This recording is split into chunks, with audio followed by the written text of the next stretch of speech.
Alright, good evening everybody and welcome to round 9 of the BQ Open Futures League. Uh, Umpires just currently going through the plate meeting here with our coaches.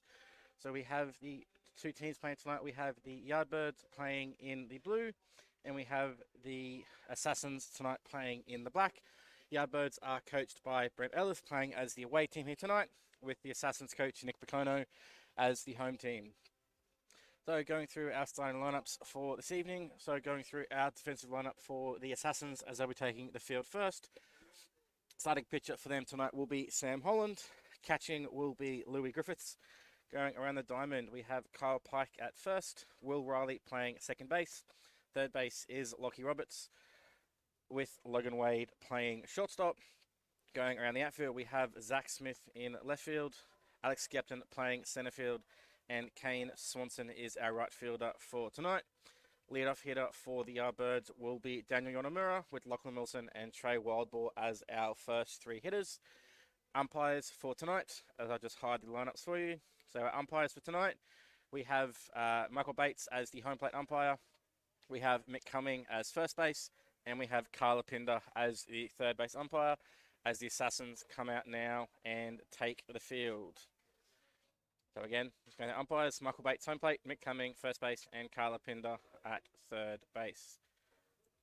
So Sam Holland's out here on the mound now, getting his warm-up pitches in. We have a new camera angle up there, as you can see, on the top right-hand corner. So we're just testing it for tonight, so you have a little bit of a camera angle there for runners coming around third base. Trying to do our best with the images there, but you can sort of see a runner from second coming around to third. We'll have that camera angle going, and then we have our regular first base camera in action. So let's say again, welcome everybody to the stream for tonight. First pitch will be underway here very shortly.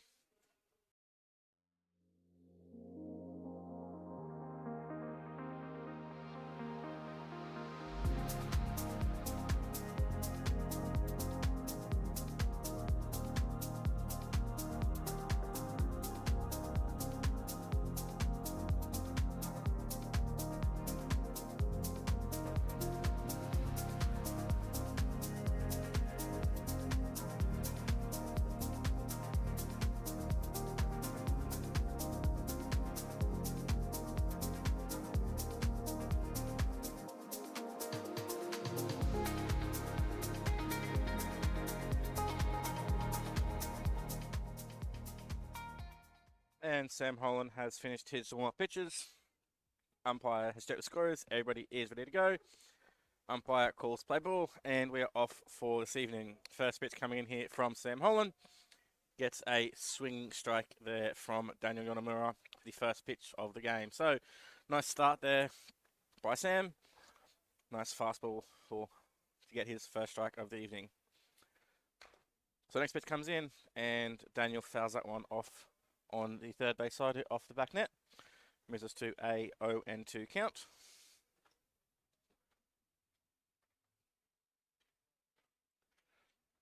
So welcome the Assassins back here. They've been playing at the other venue the last couple of weeks, so it's nice to have them back here. Welcome to all those Assassins fans tuning in for the stream here again at Carina. Welcome. So next pitch from Sam there with his sidearm action, just misses that outside corner of the plate. Moves us to a 1-2 count.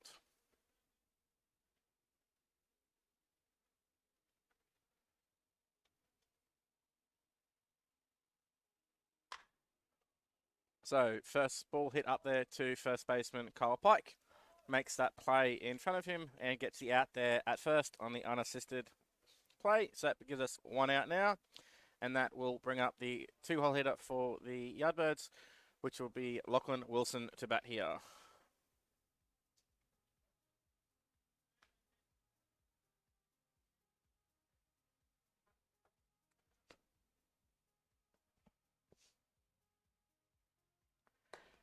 So first pitch comes in there from Sam Holland, which gets a swing and a miss there from Lachlan for strike one.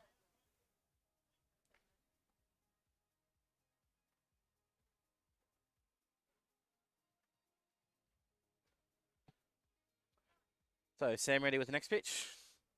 And again, gets a nice swing and a miss there from Lachlan. That will make it a two-strike count here now.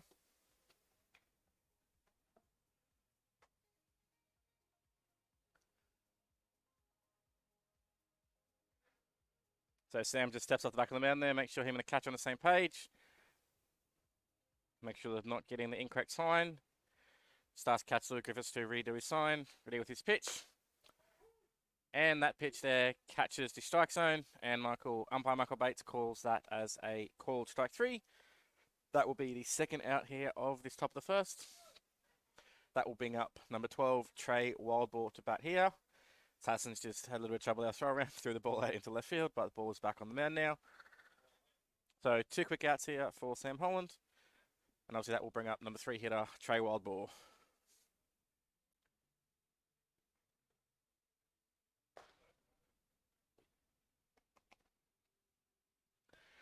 So first pitch to Trey there is low and outside for ball 1.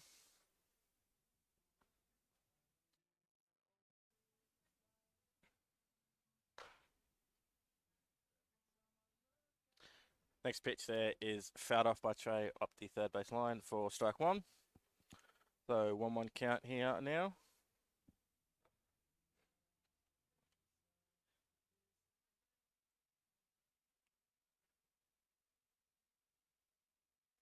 Sam ready with his pitch. And Trey gets a piece of that one, but he hits that one, and that's caught on the line drive out there by second baseman Will Riley. That will end top of the first innings. Yardbirds go 3 up, 3 down, and we head now into the bottom of the first innings. Just before I go quick break here, we'll just go through our starting lineup here for the Yardbirds. So I'll put up on the screen again. So our starting pitcher for the Yardbirds tonight is number 7, Connor Laverty. We have Remy Watson as our catcher. Going around the diamond, we have Kalen Van Hilst playing first base. Trey Wildball is at third. Josh Hobbs playing second base. And Lockie Wilson at shortstop. Left field is Daniel Yonomura. Center fielder is Shunsei Sadamitsu. And right fielder is Aiden Rasmussen. Leadoff hitter for the Assassins will be number 9, Will Riley, followed by Louis Griffiths and Logan Wade to start this bottom of the first innings. Thought that when I left I'd be fine, but damn, it really has to say goodbye. 'Cause growing up is getting tough. My vision is blurry. I'm sick of these 2,000 miles between us and this size. The distance is worse than I thought. Is this what I want? Ooh, everything's changed without you. Even breathing feels different now that I'm on a plane heading back to LA.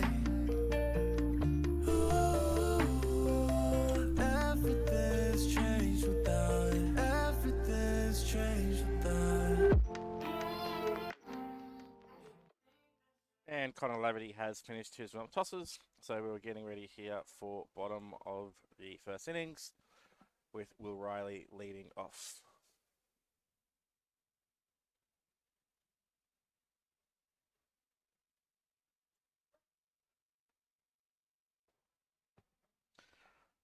And Connor is ready with his first pitch. And first pitch is outside. Gets past catcher Remy Watson, and that will be ball 1 to start this first innings.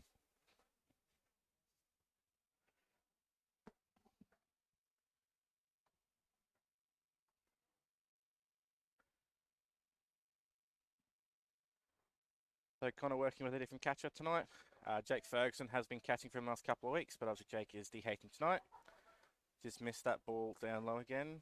Connor just felt a bit under his feet there, maybe just slipped his footing on the mound. Just goes down there and just checks the mound out, cracks that little bit of a hole maybe. Just gives a bit of a breather as well. So 2-0 count here for Will. Next pitch is fouled up the right field line for strike 1. So 2-1 count here now on Will.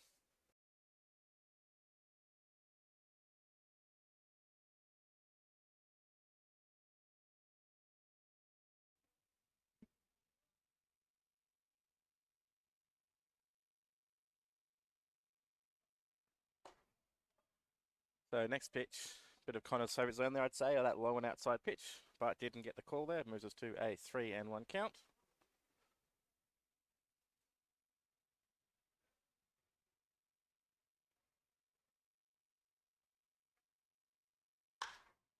So next pitch is hit out to left field, but left fielder Daniel Yonamura gets underneath that catch and makes it with a pretty routine play out there, and that will be the first out of the innings. So that will bring up now catcher for the Assassins, Louis Griffiths, to bat here with 1 out.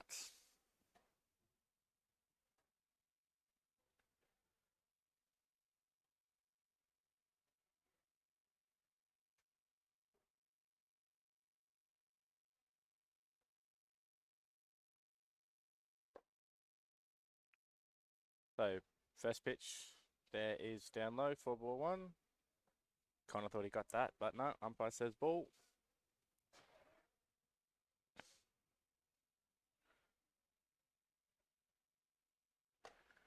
The next pitch is high there for another ball. Connor just a little bit wilder here tonight to start the game.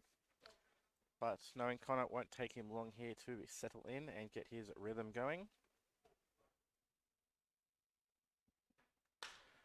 So next pitch is hit out there, but is caught with a line drive there to shortstop Lachlan Wilson. That will be the second out of the innings, and that will bring up number 17, Logan Wade, to bat here with 2 outs. So 2 hard hit balls off the bat there for Connor to start this game, but 1 caught left field, 1 caught at shortstop. So he has no base runners here, and that will bring up a pretty strong hitter here in Logan Wade.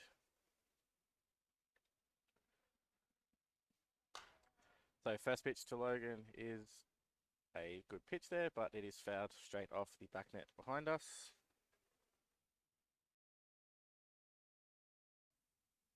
So as we've done the last couple of weeks, we'll try and grab the coaches and maybe some pitchers again for some interviews tonight. I would also have a few of the Futures League committee here as well, so I'll try and grab them. Get a few words about the other leagues that are going on. So next pitch from Connor manages to catch that bottom outside corner, bit of his favourite spot, for a 2-strike count here now for Logan.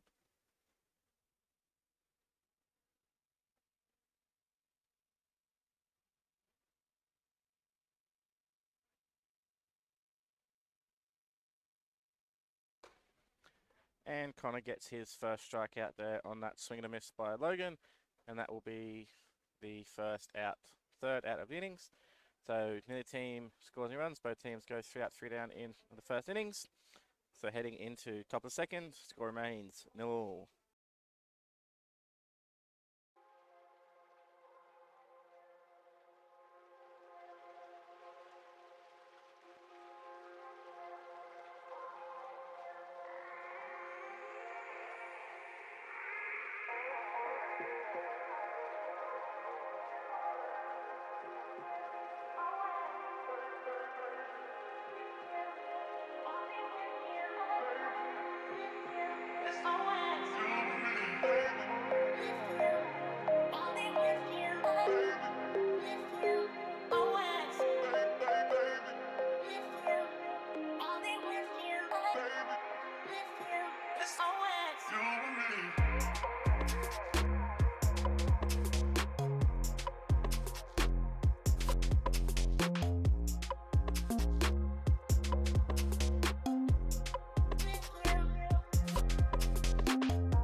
And Sam has finished his warm-up tosses here in top of second.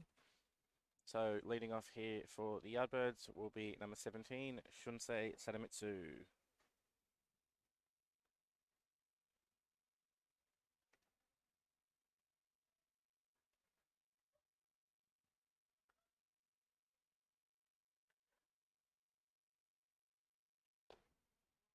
So first pitch from Sam is outside there for ball one.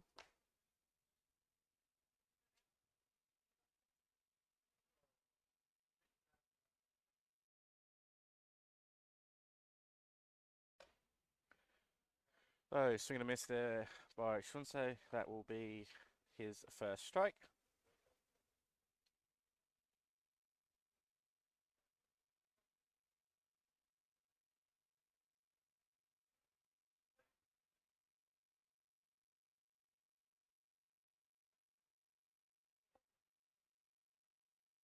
So just a time call there, moving us out of the zone.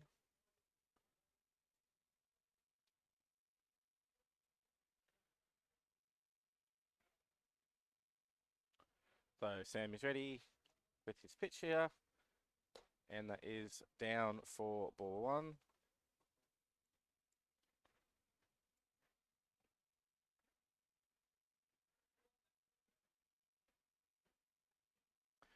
So ball two, so that is a 2-1 count here now for Shunsei.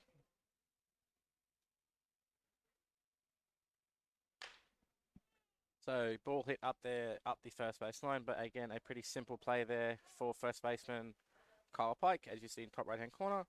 Kyle gets the unassisted out there again at first base to start the innings. So that will make it a 1-out here. That will bring up right fielder for the Yardbirds, number 20, Aiden Rasmussen, for his first at-bat tonight.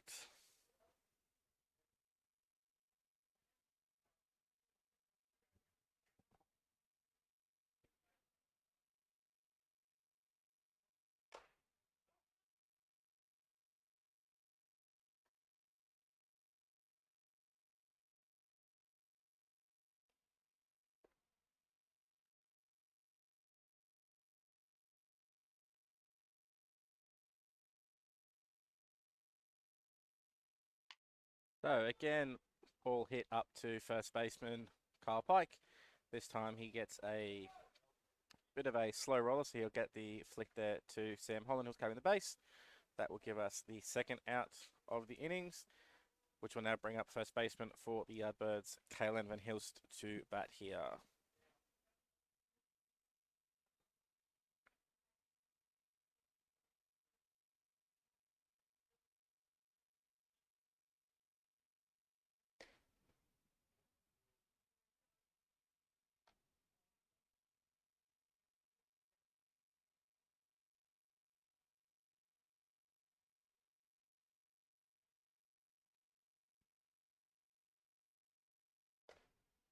So next pitch just missing on the inside corner there. Sam thought he got that pitch in on the strike zone, but umpire said that one just missed. That moves us to a 2-ball count. So next pitch comes in from Sam, and that one missed again. Sam a bit unhappy there, thought he got that outside corner, but umpire says no. So 3 balls here for Kalen.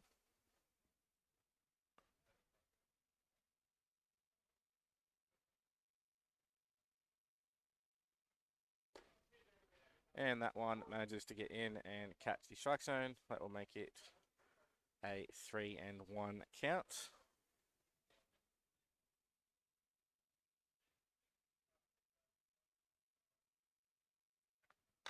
And next pitch is in there, which Kalen fouls back off the third base foul line.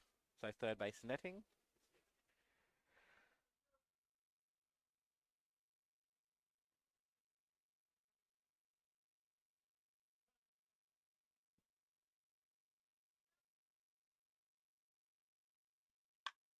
So Kalen hits that ball to second baseman Riley, takes a step back and gets over there, but the throw is a little offline and Kyle Pike can't quite reach that ball. So we have a throwing error there. That will give us the first base runner here of this evening. So with 2 out now, we have Kalen Van Hilst as that runner on first base.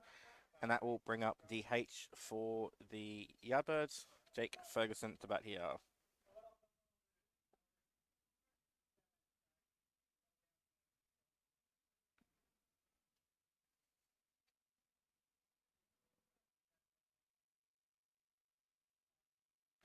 So first pitch from Sam to Jake is a high pitch there, which Jake swings underneath.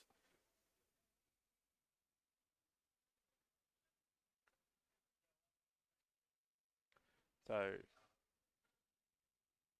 Sam getting his signs from catcher, gets in his set position and delivers the pitch, and that one is down low for a ball. Ball gets tangled up there in the umpire's feet, but runner is held there at first base for no damage.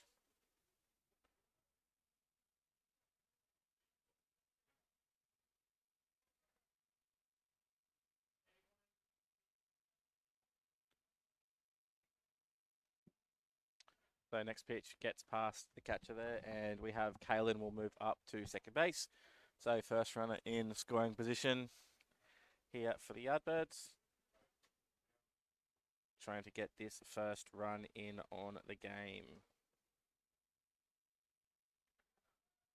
So Sam looking at his catcher, getting his sign.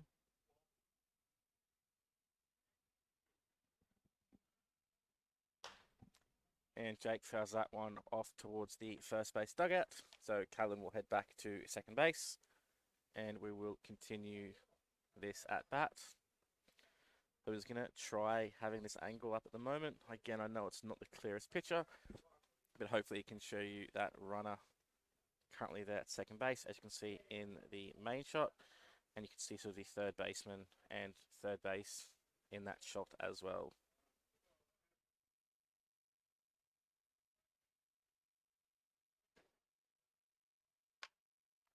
So Jake fouls that one off up the first baseline again. So we'll reset this at bat.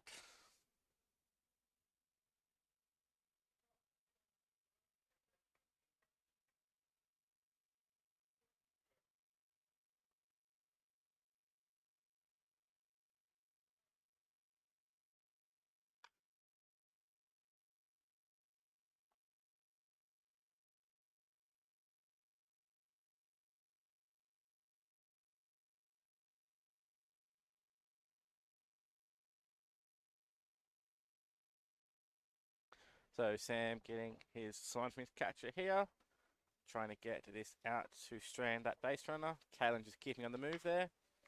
And again, we have a ball fouled off up the first base line of living, so Jake will keep his at-bat alive.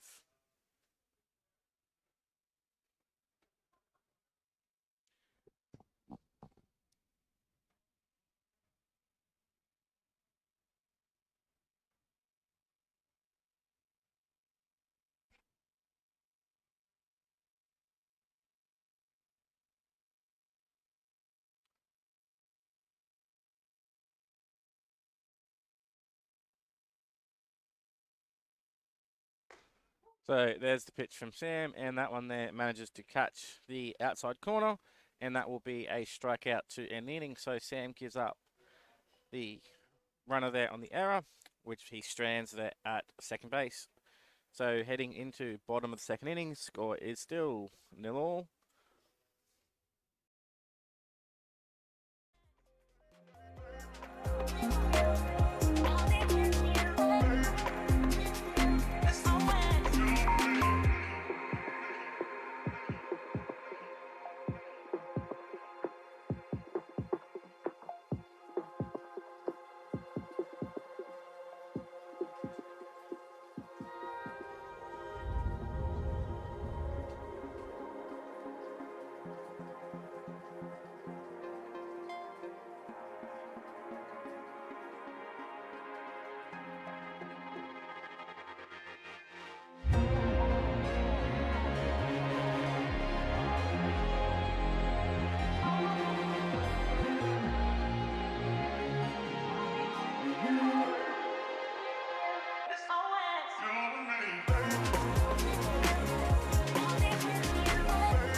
And Connor has finished his warm-up tosses here in bottom of the second. So leading off here for the Assassins will be number 12, Alex Skepton.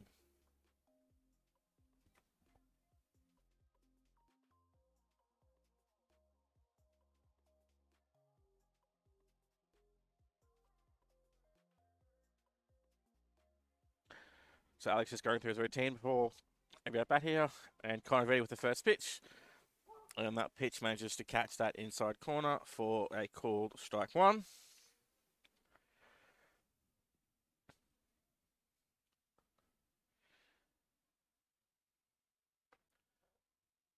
So that pitch there just manages to fall in and catch the top of the zone. That will be strike two. So you can just see at the top of the screen there, you can see Kalen doing what every first baseman does. You've got no one to talk to, so you start talking to the base umpire. Keep yourself occupied there somehow. And next pitch is down low. Alex checks his swing, but checks it correctly. So we have a 1-ball, 2-strike count now for him.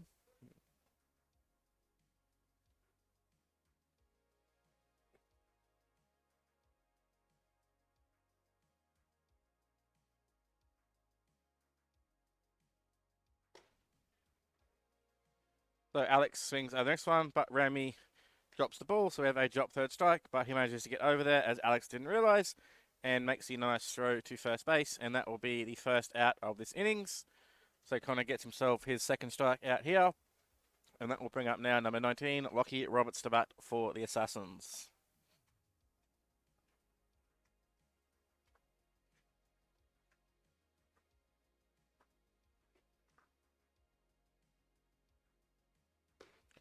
So first pitch from Connor is in there for a called strike.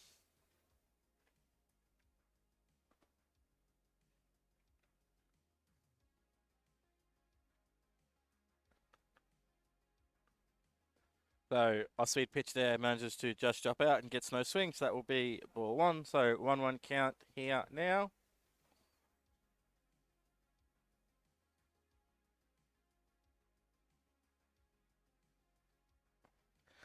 Kind of just going through the signs there with Remy, just shaking him off, but is ready to go.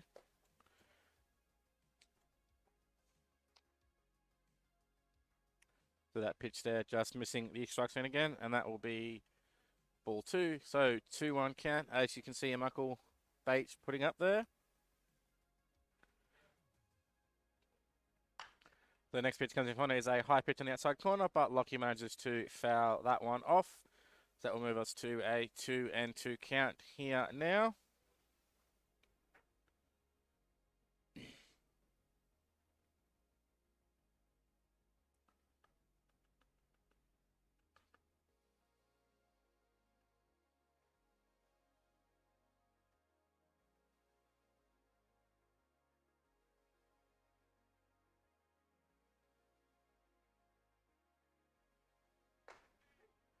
And Connor gets the pitch in there for his third strikeout. Lockie gets hung up on that one and gets the strikeout. So with 2 out here now, that will bring up first baseman for the Assassins, number 5, Kyle Pike, for his first at-bats.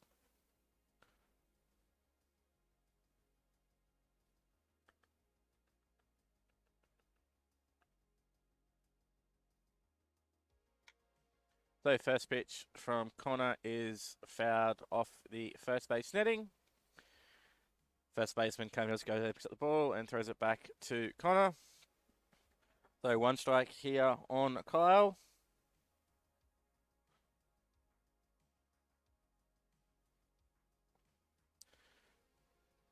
Connor just working with Remy, going through a few signs, gets the pitch that he wants. And that one is a little too high there. Quite outside that zone. That will be a ball for ball 1. So, a bit of a shaky start for Connor, but he's settled in so far since that first innings. Got himself these 3 strikeouts over the 1 2/3 so far. Has a 1-1 count here for Kyle. And that pitch is just a bit high and outside. That will be ball 2.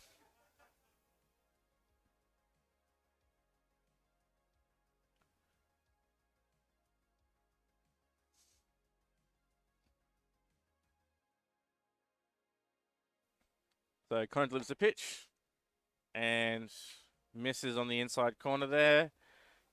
Connor thought he had it, but ball must have just been off that inside corner. So that'll give us a 3-1 count now for Kyle.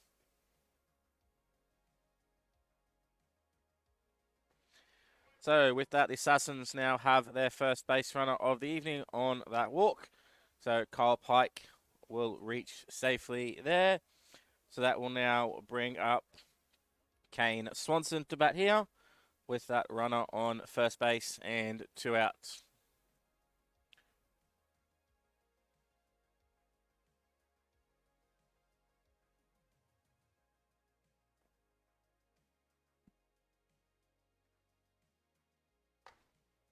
So first pitch from Connor, off-speed pitch, but that one is high for ball 1.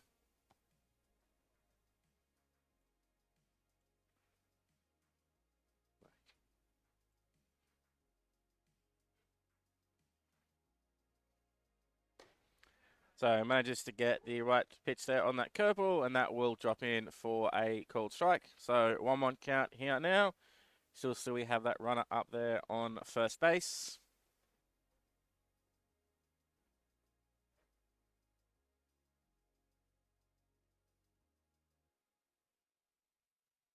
Connor just with a longer hold here, just keeping an eye on that runner. And again, tries that off-speed curveball there, but that one just does not catch the inside corner. So that will move us to a 2-1 count. Kane's looking up to his third base coach, Nick Picona, getting his signs, seeing if the offense can put any plays on here. So a bit of a quicker pitch there from Connor. Bit of a quick hold. Doesn't quite get the job done. So just changing his motion up there just to put the timing of the batter off. So that will be a 3-1 count now for Kane. Connor just needs to settle down a little bit, make sure he gets himself focused and put those balls back into the strike zone. So there's the next pitch from Connor, which he does get that ball back in the strike zone, and Kane manages to foul it off. So that will move us to a 3-2 count. So 3-2 count with 2 outs. That runner from first base will be off on the pitch. Which you can see in the top right-hand corner there, you can see first baseman Calvin Hills playing behind the runner, because the runner will be moving on the pitch.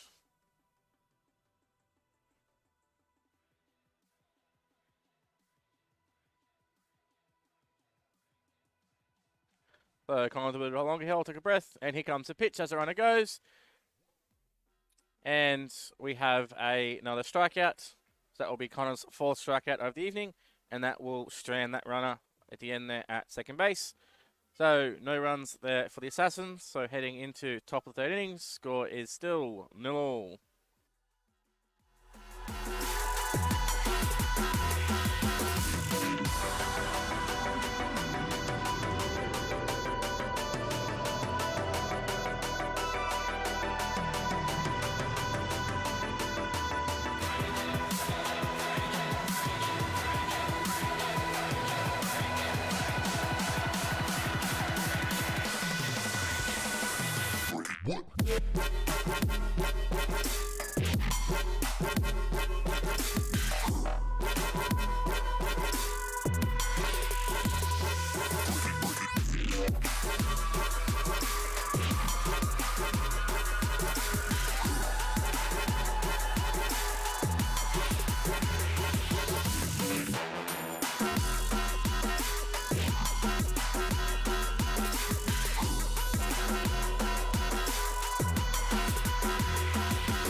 So first pitch ready there for Sam for this innings, was in for a ball. So we have Remy Watson up to bat, but he grounds that next one back to pitcher Sam Holland, who gets the 1-3 ground out.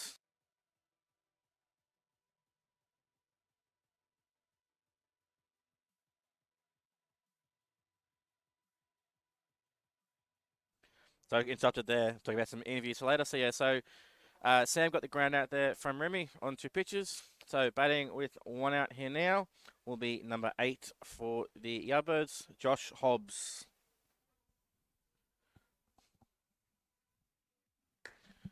So first pitch from Sam to Josh, manages to catch that inside corner there, and that will be strike 1.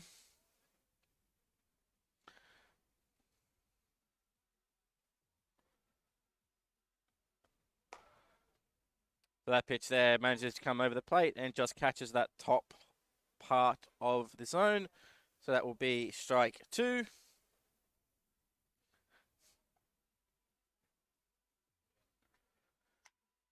And next pitch is fouled over the first base dugout out onto the road here at Carina. So 2-strike count here now for Josh still. Trying to get another base runner here for the Yardbirds so they can keep or try and get a rally going to score some runs.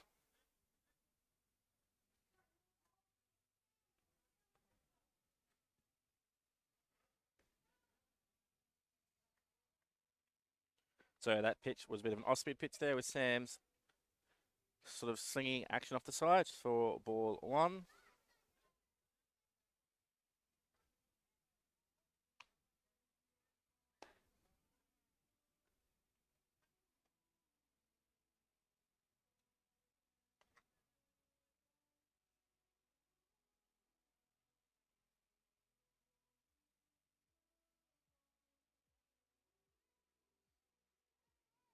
So Sam's ready with the pitch, and that one there, Josh checks but manages to hold his swing. That will give us another ball.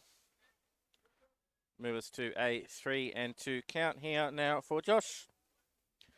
So Josh done his job, fouled those first 2 pitches off, and then has fought a couple around the zone here. So Sam got his sign, ready with the pitch, and delivers. And that one is another ground ball hit straight back to pitcher Sam, who flips the ball over to first baseman Kyle Pike. Throw was left line, but throw was made nice and early, so Kyle could get back to that base easily. And that will be the second out back to the first base zone. So Coach Nick Piccone coming out here now to talk to Sam. Probably is Sam's pitch limit. No, maybe not. Maybe there was a predetermined pitch limit that was going to be the change there, which Sam was at, but Sam has probably convinced himself that he's going to stay in the game here now. So that will be 2 out now, and that will take us back to the top of the order here for the Yardbirds. And we will have number 9, Daniel Yonemura, to bat now with 2 outs and no runners on.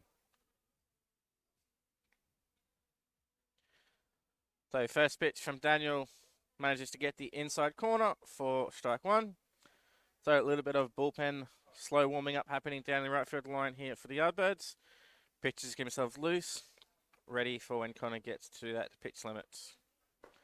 So next pitch from Sam is down low for ball 1. So 1-1 count here now on Daniel.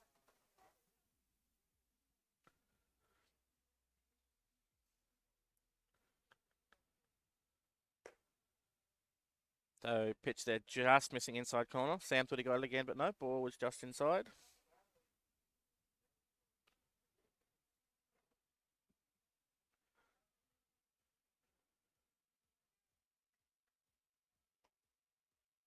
And that pitch just manages to drop out of that zone outside corner. So that will be ball 2.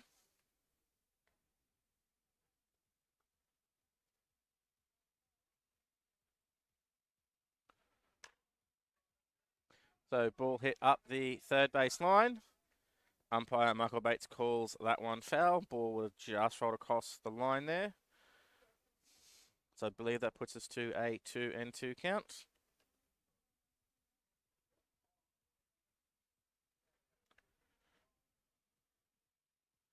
So Daniel just takes a bit of a slow walk back here, comes back into the batter's box, picks up his bat.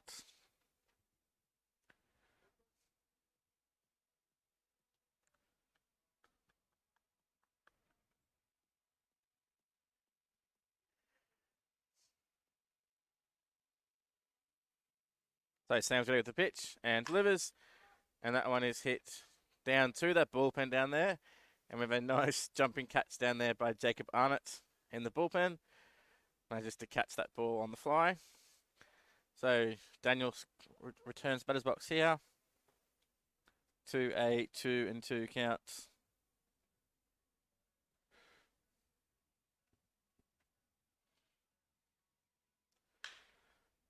Oh, so we nearly had another ball hit back to the pitcher, but that one manages to get up the middle to second base, and O'Reilly can't quite get the play diving out there, but I think we had Daniel was safe at first anyway. So runner on first base now. We now have that change coming out here, so obviously Sam just wanted that one more batter to face Daniel here. So we have a pitching and a catching change here, it looks like. So we have Daiki Komodo, it looks like, coming into the game. And Nate Bloxham is coming into catch.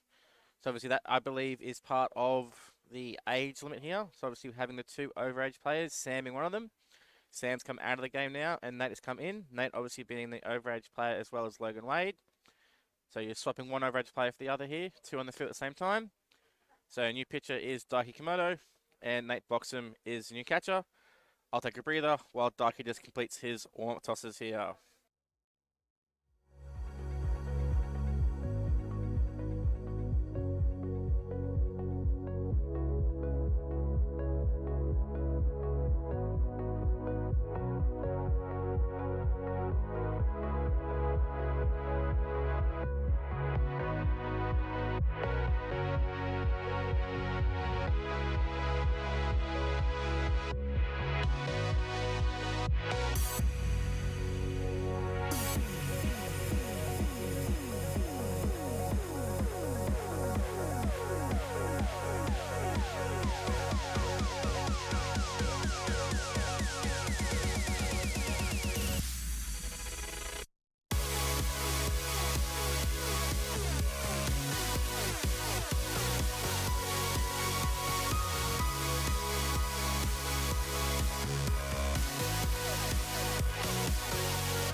So Daiki's finished his warm-up tosses, and Lachlan Wilson steps into the batter's box. And Daiki has a pick off there with his first pitch, but Daniel gets back safely at first there.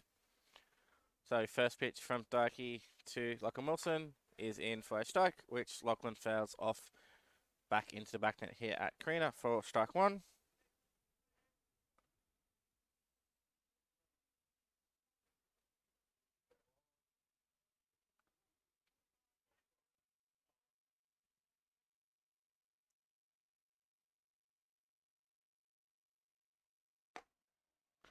So next pitch in there just misses low, and that will be ball 1.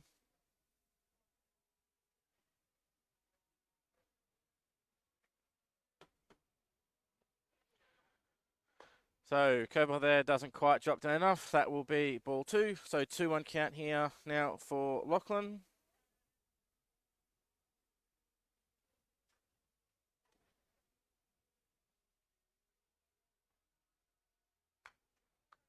So manages to foul that one straight back into back net again. So that moves to a 2-2 counts.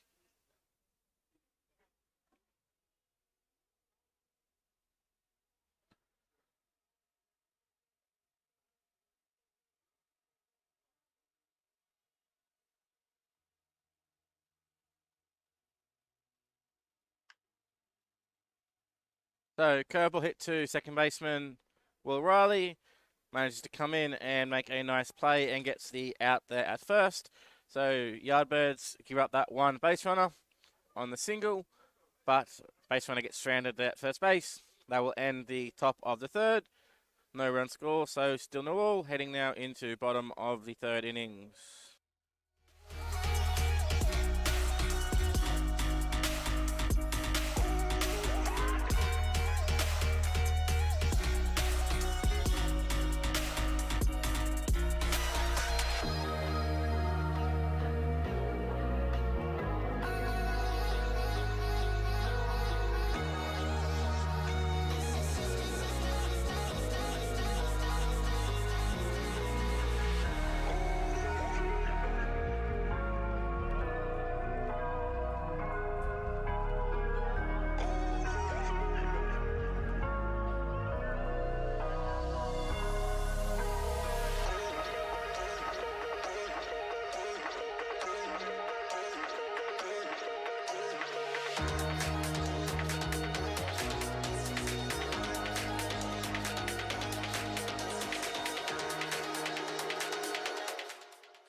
So Connor has just finished his warm-up tosses here in this bottom of the third. You just saw Nev Brocky and Dave Badke having a bit of a fence line chat there in the foreground of that warm-up pitches. So leading off here in the bottom of the third innings for the Assassins will be number 13, Kyle Pike.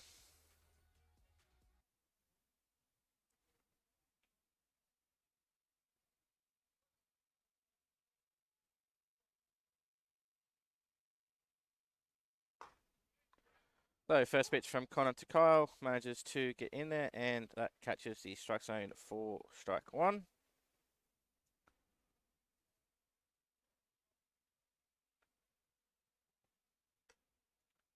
So next pitch can't quite be brought back in. That will be the first ball here in the bottom of the third.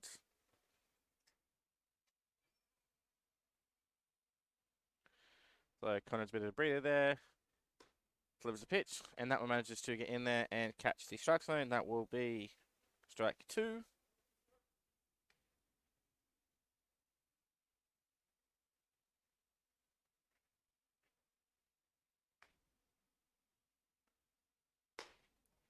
Next pitch just misses the strike zone.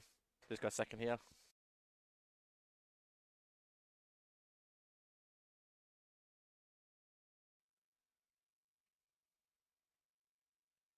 So we'll have our first interviewee of the night up here very shortly, I've just been told.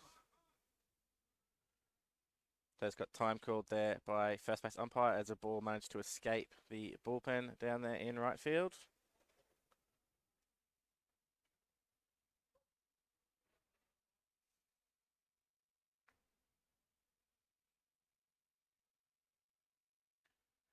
So Connor with the pitch, and that one gets past everybody.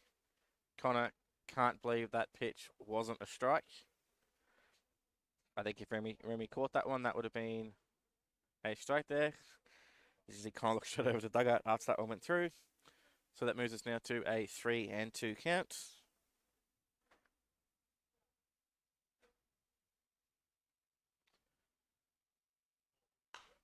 So next pitch is fouled back here at Carina off the back net again. So that will be another strike. So keep us with a 3-2 count here now.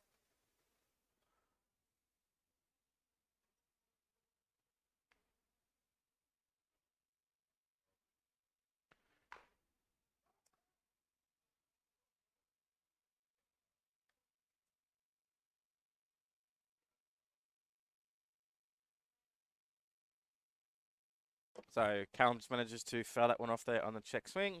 Keeps his at-bat alive. So 3-2 count still here.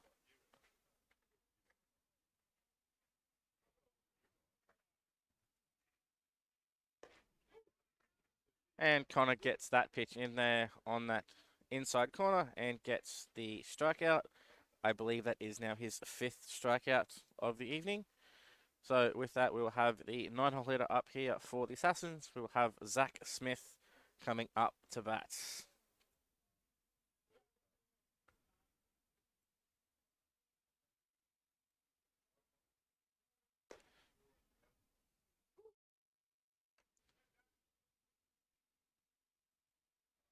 So first pitch there from Connor to Zach is a strike there on the outside corner. And again, that pitch there manages to come in and get that outside for strike two.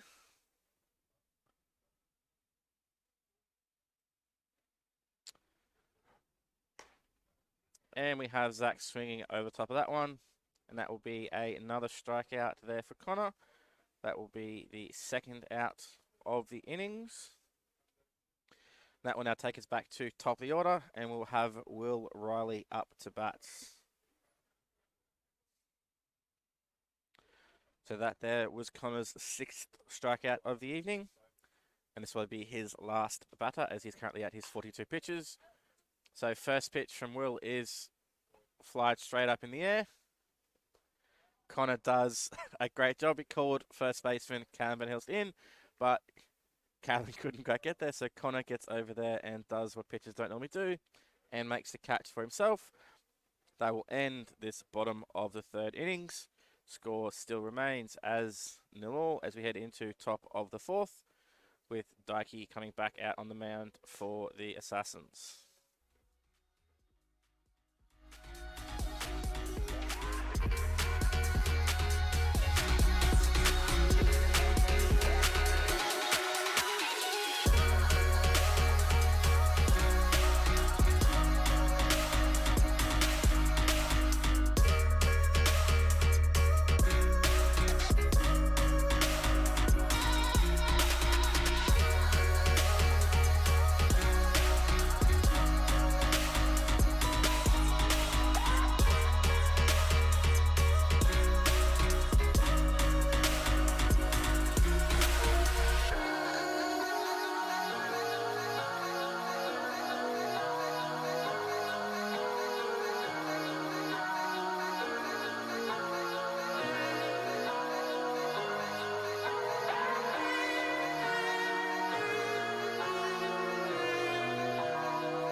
All right, so we have our first interviewee of the night here. So I'd like to welcome starting pitcher for the Assassins, Sam Holland, up here for chat with us. Yeah, welcome to the open air booth, mate. The deck. So here's a first question for you, Sam. Did you convince Nick to keep you in the game there, or was it a preset pitch count you were making the change there, or? Aiming for 2 innings off the start was my initial game plan, just with second week back. But I had, I think, 30 pitches going into the third, and he asked me if I could get one out for him, and I was like, if you think it's like a tactical way to get the first out to maybe limit the shorter game, I'll do it. Yep. So that was our kind of game plan there. And then it developed into 2. And I looked in the dugout after 1, and he looked at me, and I just looked back. I looked away. He didn't pull the pin. So Trey hits that ball up there to shortstop Logan Wade, who sort of half throws the ball and it gets past Kyle Pike. So we have a leadoff base runner here for the Yardbirds.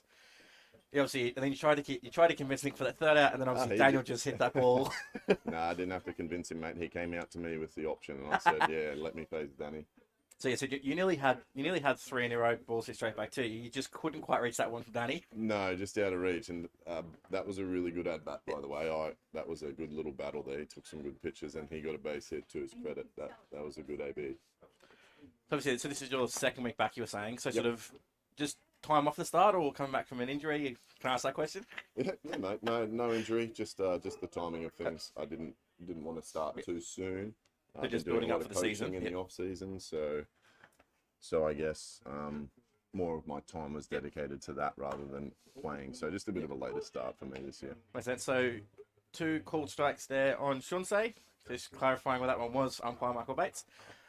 So that sort of is the thing. So sort of how is this sort of working for you, sort of as a pitcher, sort of leading into the club ball season? Sort of how is this sort of acting for you, sort of as a warm up period? A good way to build up quality innings before you go into another season ultimately. But this in itself is a little pre-season season, and I'm loving it so far. I've only pitched 2 games. I've travelled around a little bit to watch games here and there, and yeah, using it in any way I can to get innings. Yeah, so that's obviously the thing. Obviously, having guys like yourself coming to play this. So sort of how have you sort of found? I'll call them the younger guys. Sort of have enjoyed sort of having your presence around the team. How's that been?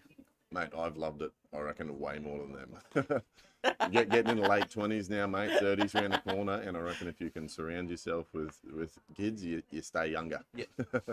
So no, they're good dudes, man. There's a couple of good young fellas on the team that I haven't had a chance to play with in any capacity other than this. So it's really good that the new connections you can make within the game. Well, that's obviously one of the things that you said, like being mates to me, like they said, all these guys you haven't had a chance to play with, so this allows you that chance to play with, and obviously you probably haven't thrown to Louis Griffiths before, so it's nice having those younger catches to throw to as well. So nothing but absolutely great words about Louis. He's fantastic, mate. I've thoroughly enjoyed working with him the last 2 weeks. He receives well. He's open to input. We try our best to communicate and get on the same page. But other than that, mate, he's a sponge. He's been awesome. Obviously, then there's the double change when you came out there. So obviously, you had the older player for older player coming in there. So the only rule I don't understand is the maximum cap of. But I think it's a step in the right direction. that's for sure. Maybe being able to add a DH. So yeah, back-to-back strikeouts there for Dikey. So 2 out now. That will bring up Caleb Van Hilst. And that's been the message of talking to all the coaches so far, is that they've all sort of, as you've mentioned, like having guys like yourself here and the older guys, it's been that change this year compared to last year. Like that's been a good change to help progress this and keep it moving forward. Yeah. Look, it also brings another tactic too within the game, which there's already the limited pitches, which changes the whole way you play the game. With any pitching change can come a change of momentum. So they're good rules. It's like a little hybrid game. I love it, mate. It's good.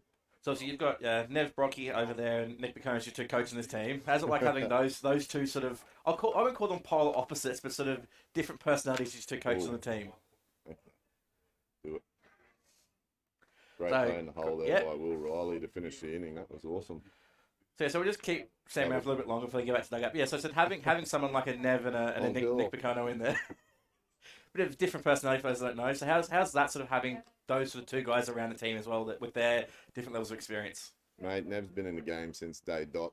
Badge is here too, down the front, asking for a shout out. If he steps like 2 steps away, he'll be on the camera shot in a second. So not something the fans want to see. No, I haven't had a chance to catch up with Badge yet. But yeah, having Nev and Bacono around, look, Nev's been in the game since day dot and ever since I come up as a junior. So just pitching change here for the Yardbirds. So we've got Jacob Arnott coming into pitch now for them.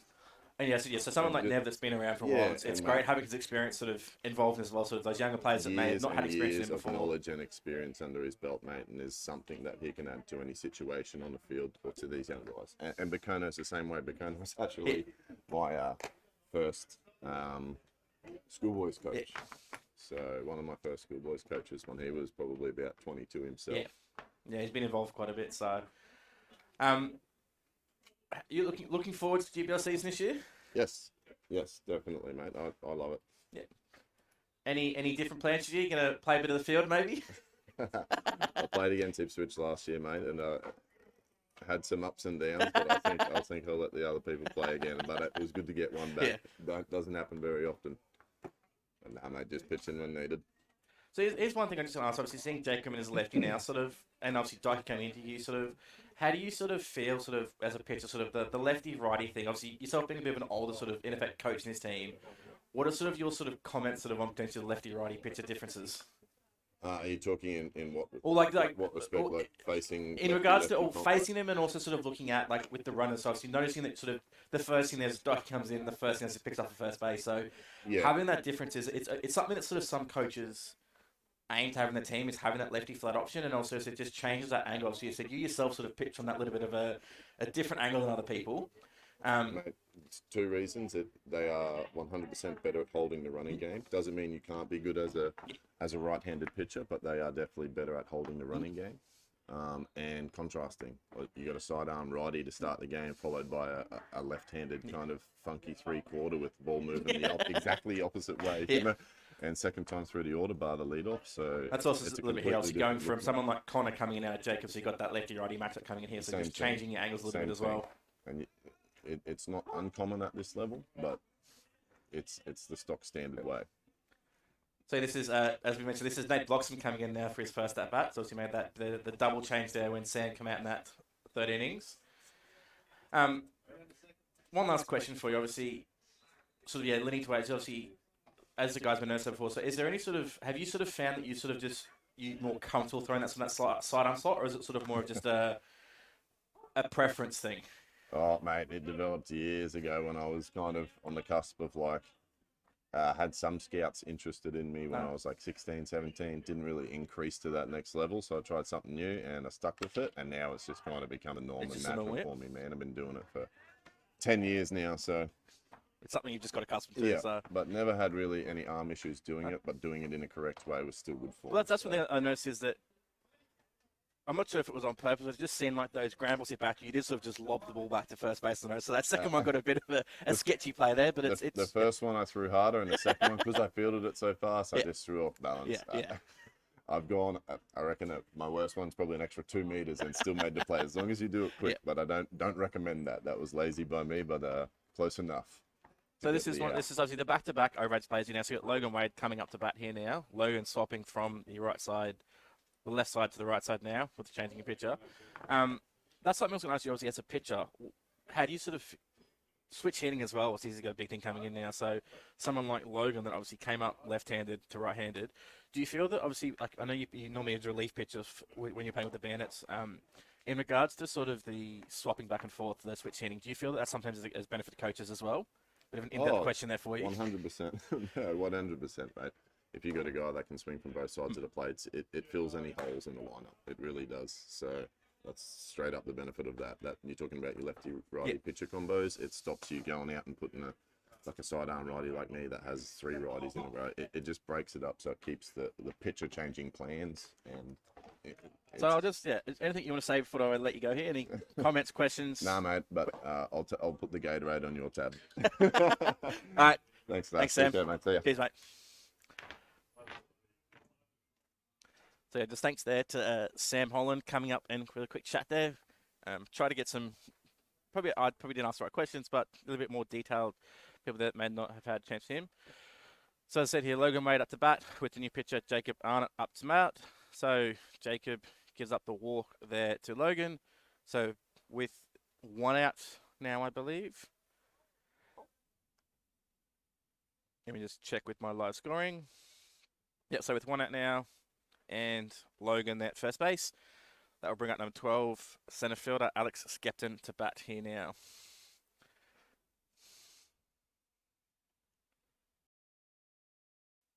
So yeah, so we were going to grab Nick Picono up here, but obviously Sam went with him, so we had Sam Holland there, so we'll grab Nick Picono later to come and have a chat with us as well.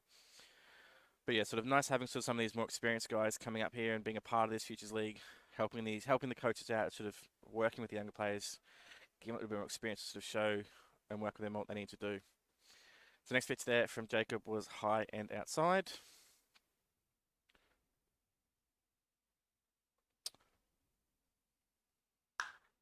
So ball hit out to centre field. Shunsei tried to deke the runner, but that ball manages to drop in shallow centre field. So we have a nice single out there for Alex. That will put us with runners now on first and second. And I believe that was the first hit for the Assassins. Yep, that was the first of the game for the Assassins. So runners on first and second with that first hit there. And that will bring up third baseman, number 19, Lachlan Roberts to bat here.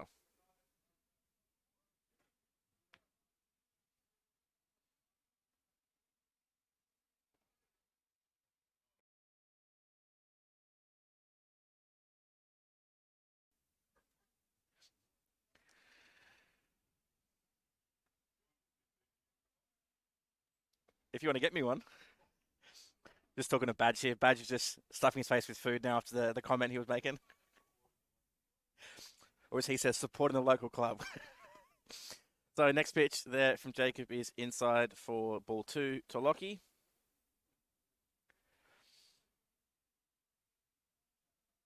So runners on first and second. Again, we're just trying. Again, it's not the best angle, but we've sort of got that third base camera angle set up there on the top right hand of the screen. So next pitch in there from Jacob manages to catch that inside corner for strike 1. So to move us to a 2-1 count.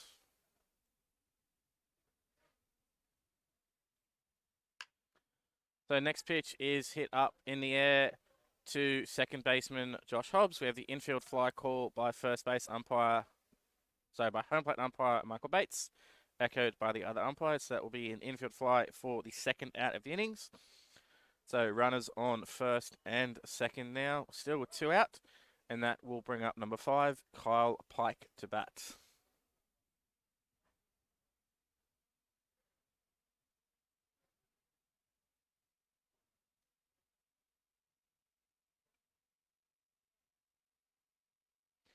So runners both off on that move. So a double steal in effect there. Both runners get in safely.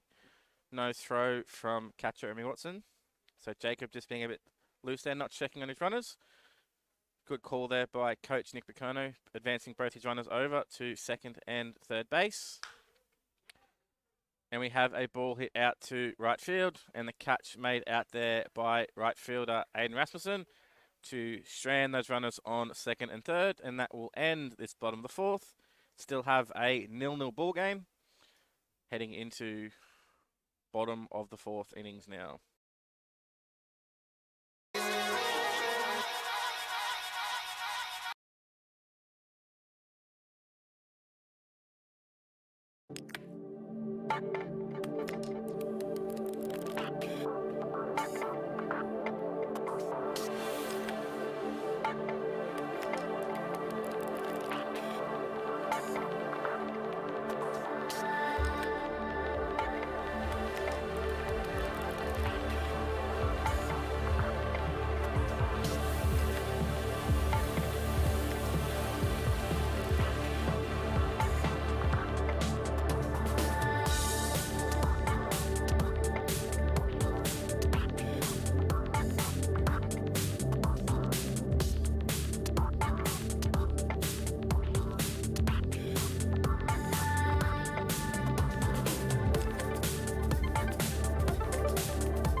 So with Dykey still on the mound here, heading into top of the 5th innings, we have Jake Ferguson up for his 2nd at bat to lead off this 5th innings. First pitch from Dykey is in there, and Jake swings and misses, and that will be strike 1.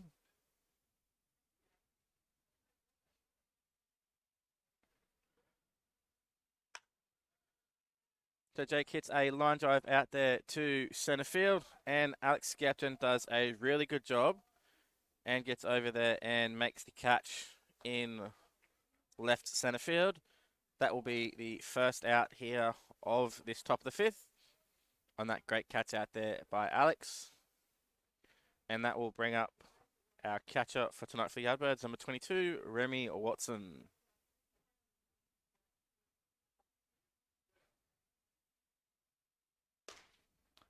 And Remy swings through pitch 1 there, which will give us the first strike.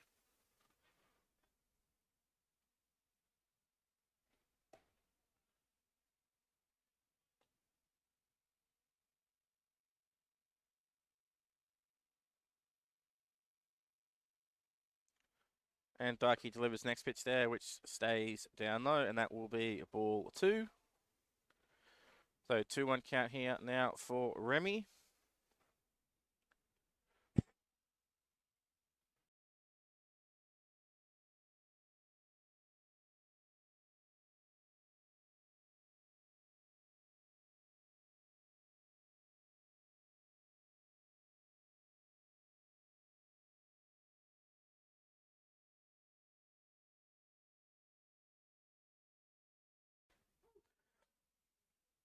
So curveball manages to drop in there for Remy, and that will move us to a 3-2 count. And we have another guest coming in here now. So we have Jim Strawn coming in for a chat with us as Remy swings over that one. And that will be the second strikeout of the inning. So good evening, Jim. How are we? Very good, Matt. Thanks for having me. So we have Coach Nick McCone coming out here. So we'll have a pitching change, which will give us a bit of a chance for a chat here. So just so in case people aren't aware, Jim, sort of what is sort of your role with sort of the Futures League? I'm administering the Junior League and the Senior League divisions of Future League. So, Right. Baseball Queensland, especially David Backey's done a really nice job of creating this pathway that is like creating a defined pathway. It goes Junior League, Senior League, up to obviously the Opens, and then hopefully onto the Bandits. And this is the second year that we've been doing Junior League and Senior League. Senior League existed in a previous incarnation. I think it was called Senior Select. Yeah, I think it was Senior Select. So Senior Select was 2 years ago, and obviously, so myself and yourself did the Junior Senior last year, and this is obviously the second year of it. So we have Hunter Southey coming in to pitch here, I believe now, for the Assassins. And that's sort of the thing I mentioned there. So it's nice to sort of see that there is a little bit of a flow on that. Quite a few of the guys that played in the Senior League last year are playing this year now in the Opens. And I've also noticed that there's quite a few of the junior league players playing in the senior league, so it shows there is sort of that pathway of these players that if they can play 1 year and can come next year and continue that sort of development pathway moving forward. That's right. That's exactly right. Yeah. Yeah, and I'm really glad that we were able to move it to term 3 this year as well. Last year, as you'd imagine, during club ball, it was a struggle to find nighttime baseball fields. And so last year we were able to do it in term 3 with Southern Stars and Mount Gravatt, but this year we've expanded it to 4 different venues. Yeah, that was the comments that I think we both got last year doing it, was that a lot of the comments, especially from the club coaches, was it was difficult, especially with the pitching limits last year, having to manage the pitching limits to make sure they could still play club ball. It'd be harder for senior league. Whereas this year all 3 competitions are being run before the season, so it's in effect acting as a warm up for all these kids getting ready for the club ball season. That's right. And so what we've got in both comps this year for senior league and junior league is a 40 pitch limit. And that just eliminates any issues in terms of being available to pitch the next time. So right now we're starting 2 nights ago we had our first Wednesday night game, and there's 2 more coming up, and but they're followed back to back by a Saturday morning game, and so because there's a 40 pitch limit, you don't have to worry about. There's no rest days that needed. So first pitch coming in here from Hunter is a ball hit down the third base line, which Lockie Roberts fumbles, but comes up and makes a great throw across the diamonds. So Michael Bates trying to steal that call from Carla Pinder, but get the call there. So that out just ends that top of the 5th. So score's still 0-0 heading into bottom of the 5, as we still have Jim Strawn here. And that's obviously one of the big things as well, is that having that pitch limit similar to the open here with the pitch limit is you don't sort of have that one pitch sort of dominating a whole game there. That's right. Sort of, it allows sort of, in effect, 2 or 3 pitches to sort of get their work in and develop and help those young kids get the chances to pitch. Exactly. So, in an average game, you'll need 3, maybe 4 pitchers. So, which is good.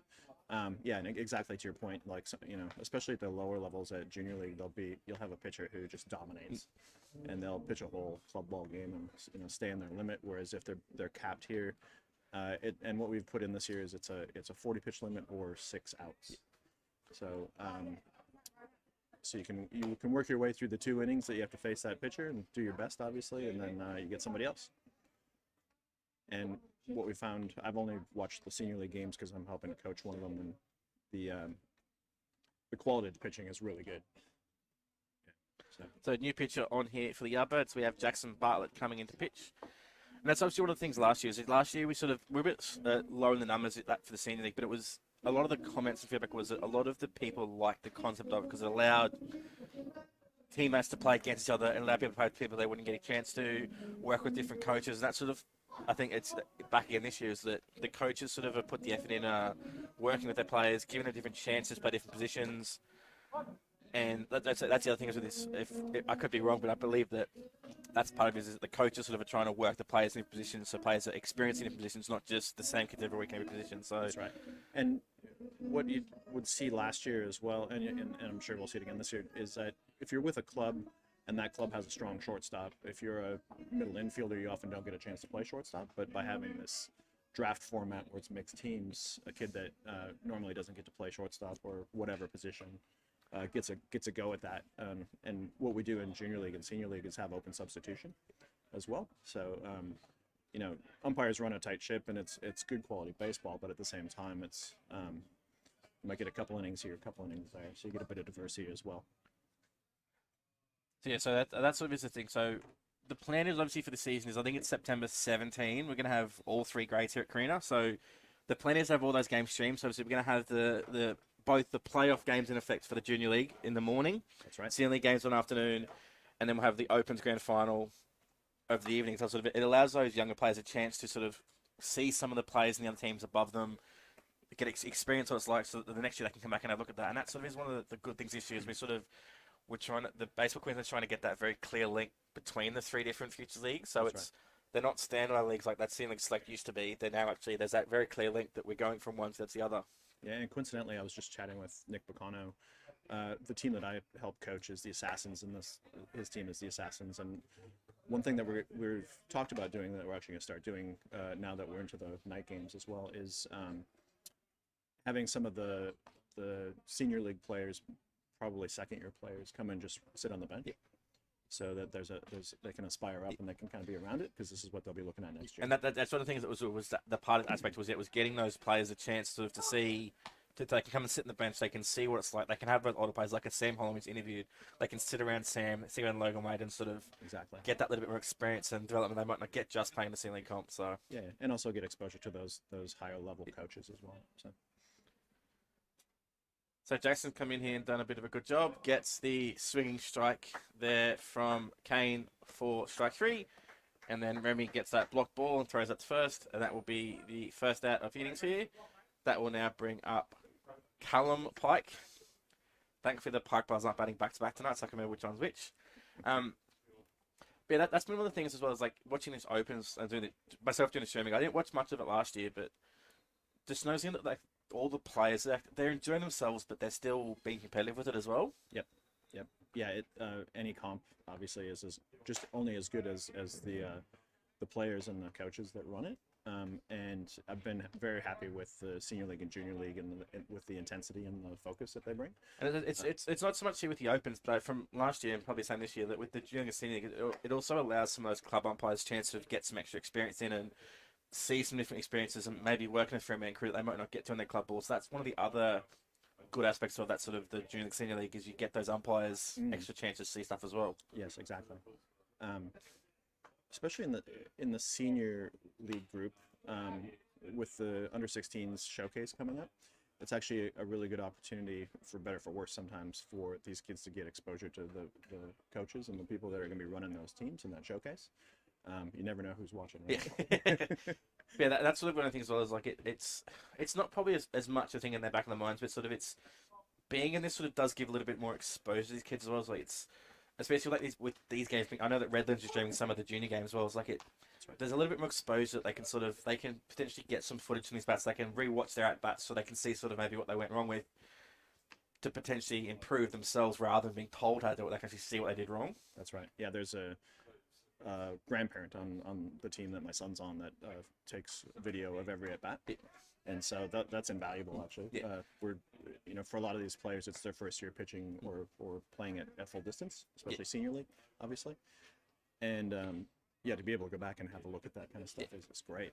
Yes, that's the other thing. I just give a shout out. Yeah, so obviously Redlands sort of has some of the Senior League games, I believe they're playing. Or they play both at Redlands. Both. Yeah. Both. Yeah. So, yeah, so Redlands they are also streaming some of the games on those. That's what they're playing Wednesdays and Saturdays, correct? That's right. Yeah. And then the Saturday they're hosting 2 games. Actually, there's one on the upper field and one on the lower. So yeah, so if you are interested in watching those games, the link does get shared, I believe, on the BQ page, potentially, if not, or on Redlands. So Redlands are streaming some of these junior games. So if you are interested in watching some of them, stay tuned sort of on the Saturdays, and there'll be a link posted so you can watch those games. If not, you can wait till September, and you'll be here with me watching them along. So.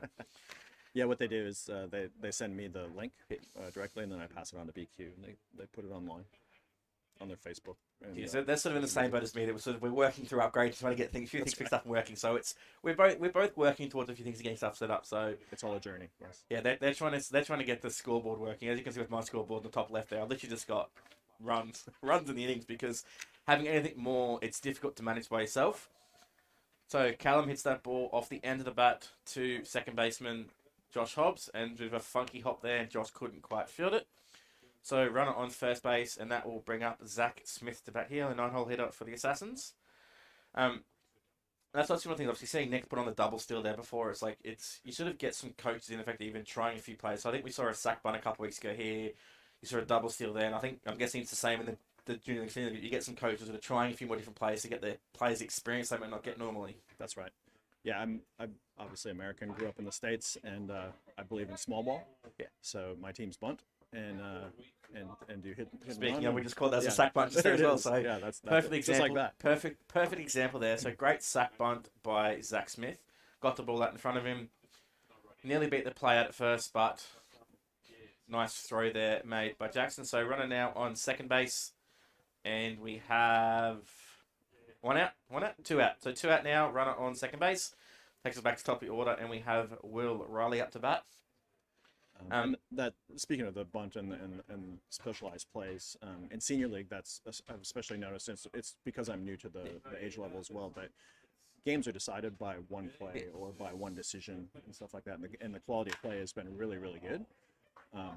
Here comes play at the plate. Let's see it. Nope. So yeah, so ball hit out to centre field there, which I think ball was fumbled at there by Shunse. Oswald had a play at the plate, and then the ball was overthrown over second. So might go down as a run-scoring single with a throwing error, but we have the first run of the game coming in there for the Assassins. I will just update my scoreboard as Jim sees the magic of my scoreboard in the background here, my Word document going.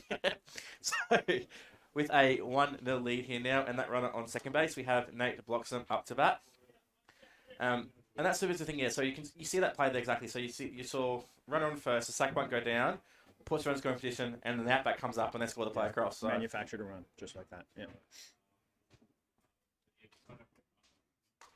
Yeah, and you're getting more into with senior league and obviously in opens the situational hitting. Yeah. Moving a runner across, that ground out to second base that moves that runner from second to third, or gets the guy to second base is a win at this level. Whereas in junior league, little league, and stuff like that, kid will usually hang their head, but it's like no, that's actually a positive play. But that's it's starting to make a big difference. Yeah, tying back what we were saying before is like obviously that's some of the thing is with those senior league players that a lot of those senior league players they start looking to play adult ball as well in the senior ball. So see, right. As soon as they're 15. By getting a lot of those guys, so trying to get that link here, like I said, some of those guys from your team with the Assassins trying to come and sit with teams like here, it's that they can sort of get that experience. Because from my experience coaching seniors, a lot of those young guys that come up, it's those first couple of games, they're very, not inexperienced, but they're very shy and not used to expose. So that's right. Being able to sort of have those guys come and sit on the bench, they can sort of hopefully sort of brush that little bit of shyness and uncomfortableness off. We're both from Pine Hills, and obviously we work with kids of a couple coaches for the Bandits, and you can tell that they've been around baseball. They're game smarts and their awareness is just amazing. Yeah, so both myself and Jim are involved with the Pine Hills, so we've done a little bit of coaching together, and Jim's umpired my games, I've umpired his game, so we both know each other quite well. Awesome. Hey, mate. And that's obviously, as you said, one of the good things is, having that link between it allows the players to move through. But it just shows that there's different opportunities for kids. Like you've got, as you mentioned, there's the stuff like the Bandits Academy that if people want those opportunities out there, there's this they can play in to get those extra at-bats, to get those extra innings pitched so that they're ready to go for the club ball season. Whereas in the past, it was you either did it yourself or you had to sort of start your training really early. So this sort of allows that different avenue for kids to get ready so that they're not going into the first game of the club ball season having thrown a ball for 2 weeks. That's right, yeah. And that's what another reason I was really happy that we're moving this to term 3 is that they're going to get 10 games in at the distance that they're going to play in club ball. And and there's only like maybe 3 weeks between. Yeah. Right? The big thing is the pitching I've found is that from the guys that pitched in the Opens last year that then came and played club ball were a little bit, I wouldn't say stronger, but they were a bit more prepared because they had some live pitching, whereas the problem last year with the Junior Senior League was that it was sort of running concurrently, so it didn't really have as much of an impact. That's right. So Nate draws the walk there. Jackson a little disappointed out there on the mound. So we have runners on first and second now, and that will bring up Logan Wade, who stops back over to the left-hand side of the batter's box. So Logan started left side, went right side, back to left side now. He's faced right, left, right pitcher. So runners first and second, 2 outs. Assassin's trying to score some more runs here in the bottom of the 5th. Still have Jim Strawn here with me. I know that, I'll just say your name there. So one of the things I've noticed is the way your name is spelled. You always see a few weird pronunciations of it, which is always funny, knowing how you've told me how to pronounce it. So yeah, it's Scottish, and apparently there's 2 different pronunciations. So there always is. Yeah. So Logan hits a ball off the end of his bat there out to second baseman Josh Hobbs. So Assassins strand 2 runners, but they do score 1 to take the lead. So we head into top of the 6th inning now with a one run ball game. Jim is still here with me. Might have a little bit longer, then I'll let Jim go and just focus on his watching rather than talking to me here. It's always good sort of having someone like yourself involved in back-to-back years, and it sort of shows us a little bit of continuity. The players know you as well, and that's the big thing is that the players know you from last year, so it's not like they're coming brand new into it. They've got that experience of you, and you said you're helping out coaching as well. So that's right, yeah. And obviously dealing with the parent group as well, and you set up your team apps or your communication pathways and stuff like that. And yeah, so everybody sort of knows the drill and has the same expectation, which is really handy. And full credit to all the parents who are, is your player playing this weekend? They let you know, and but I think one thing that is really good about Futures League is that because it's a draft league and you have to be chosen for a team.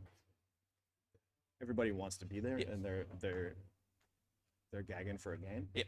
So And and that's the parents are too. And that's one of the good things is, so both the Junior League and Senior League followed the same model as the Opens in that the players, there was expressive interest put in, so players had to nominate they wanted to be in it, and then the coaches had that draft to pull from, so That's right. everyone wants to be here, and then there is those reserve players. If someone, not so much isn't performing, if someone is sort of not wanting to be there, that the coaches can in effect drop them and pick them up, and then Yeah. there is the trades initiative. I think I heard you talking there before. There's a meeting going on behind me here before. I was trying to listen right. to while I was going. So Yeah. there is the trades and offer as well this year, so that the coaches can swap players they need to. So Yeah, that's the trades probably happen more in Opens, but the opportunity is there for Senior League and Junior League. And there's been a few proposed trades, but nobody wanted to do it, which was fine. Not that I'm bitter. So just one last thing. So I just the thing that you got a second, Jim. So is there anything else you sort of want to talk about, ask me about while we're sort of here on the air? Any comments you want to make about anything? Promotions you want to flog? Yeah. The Junior League and Senior League play every Wednesday night for the next couple of Wednesdays.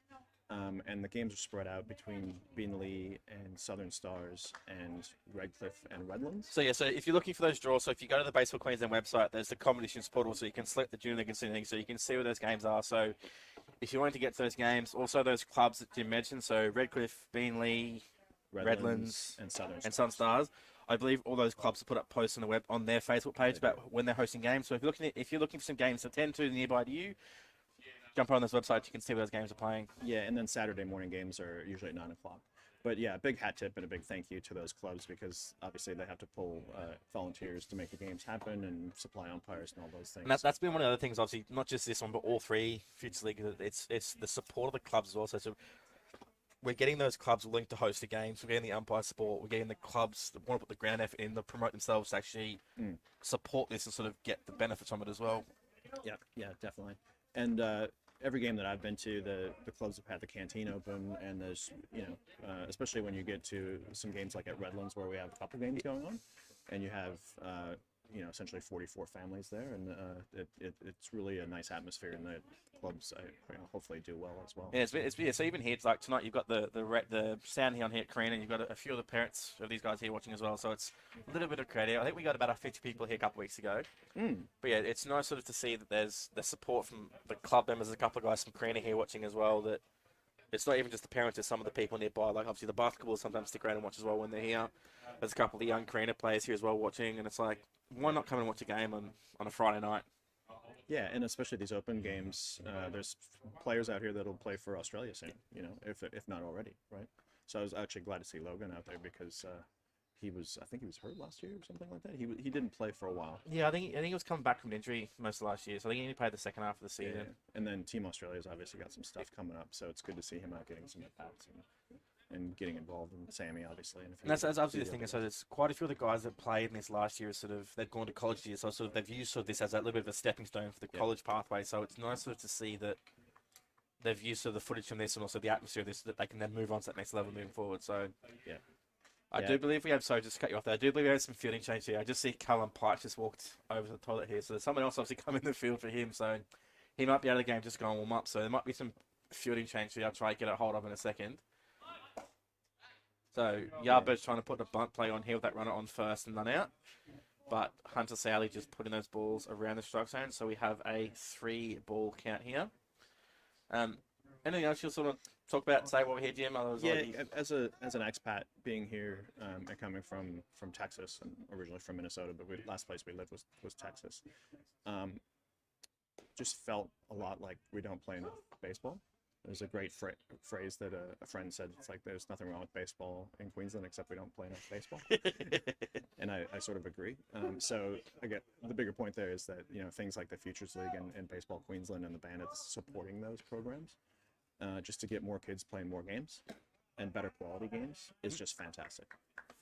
So I'm more than happy to be a part of it, and thank you for your help with it too. So yeah, Lachlan Dawes walked there. So yeah, just to say thanks to Jim for coming along and having a chat with us tonight and sort of giving us some. Obviously, so I was involved last year with the senior league. Jim's sort of taken on both this year. There's reasons why it happened, but yeah, Jim sort of stepped up and helped out this year. So it's nice sort of to get that little bit of insight from those two leagues, sort of see how they're going before we get to see them here in September. So no, it's fantastic. So thanks again. All right, thanks Jim. Have a Glad to great have you. night. So I'll see you in a couple of weeks. Cheers, man. See you. Thanks, Jim. So yeah, so thanks there to Jim Strawn for coming up and having a chat here with us. So Jim obviously involved with the coordinating of the Junior League and Senior League. So we have a pitching change coming in here for the Assassins. Runners on first and second.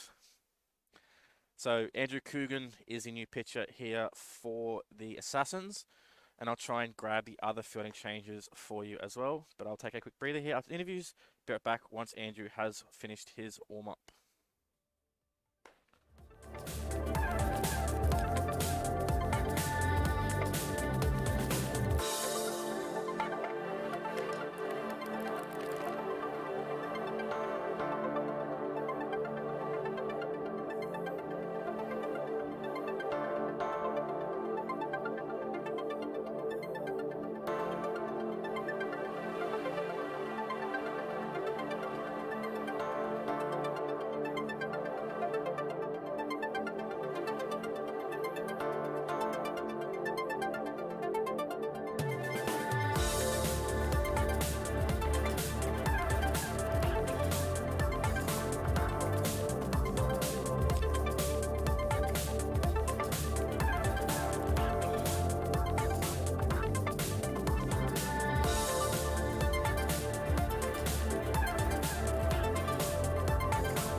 So Andrew Coogan has finished his warm-up tosses here. Nate Bloxham just going out there and just checking, make sure they're on the signs for both.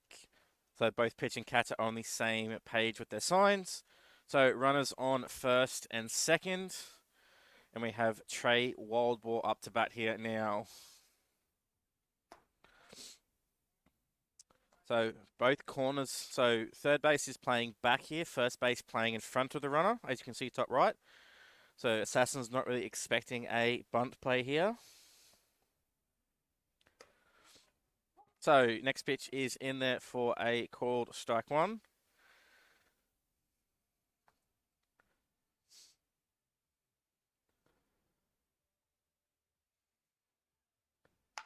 So off-speed pitch hit out to left field. So Daniel Yonomura at third base holds the runner there. So we have a single for Trey there to advance the runners. So we have loaded bases now. And that will bring up the cleanup hitter for the Yardbirds, Shunsei Sadamitsu, to bat now. So he had a strikeout in his last at bat, which Shunsei wasn't quite happy with.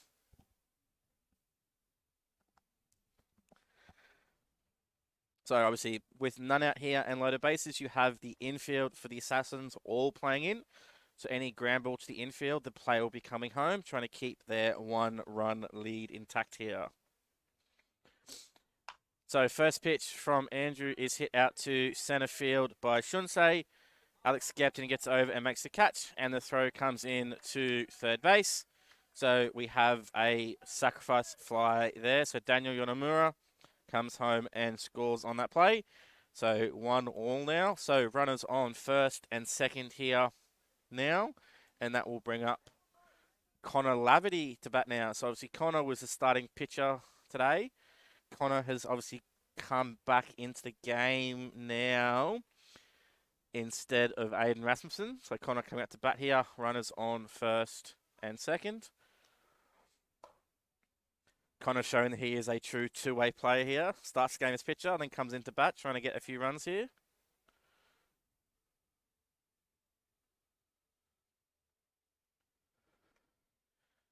So Lachlan Wilson out there at second base, doing his job, keeping himself moving, making sure the pitcher's focusing on him, trying to cause a distraction out there.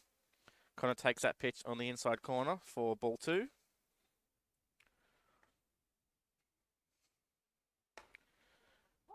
So next pitch is in there for a called strike. Connor's not happy with that one. Wished he got that pitch when he was pitching, but he gets it there when he's batting instead. So 2-1 on the corner here now. Still got that runner on first and second.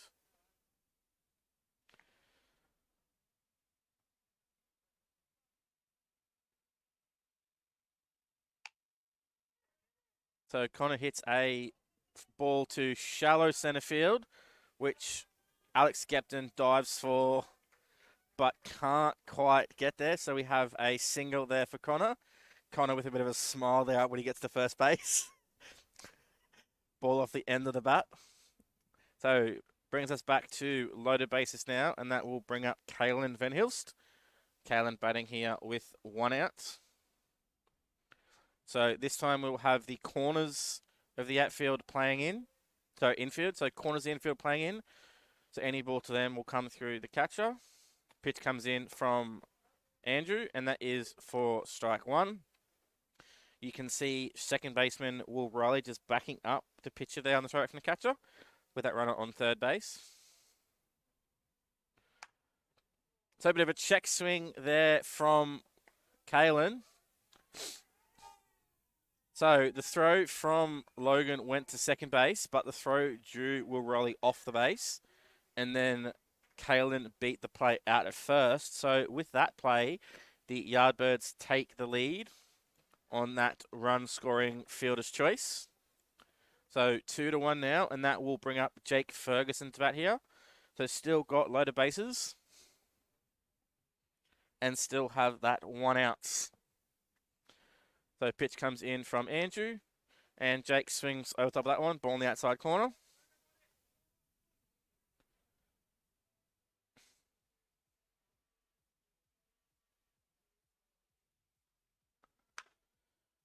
So ball hit through the gap there between second and third. So Matt Roxburgh was stopping the runner at third base, but right fielder ran over that ball. So that play with the error there in left field scores the 3 runs. And then Jake Ferguson is thrown out trying to advance to third base. So we have 3 runs scoring on the error in left field, 2 runs scoring on the error, 1 on the hit. So with the bases cleared now and 2 out, that will bring up Remy Watson to bat.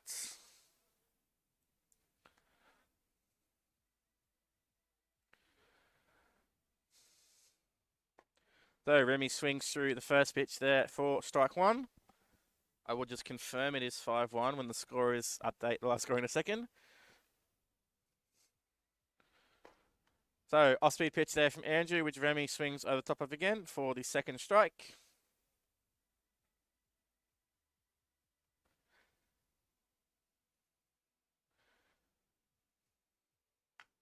So Remy manages to foul that next pitch off behind him. Moves us to a 2-strike count still.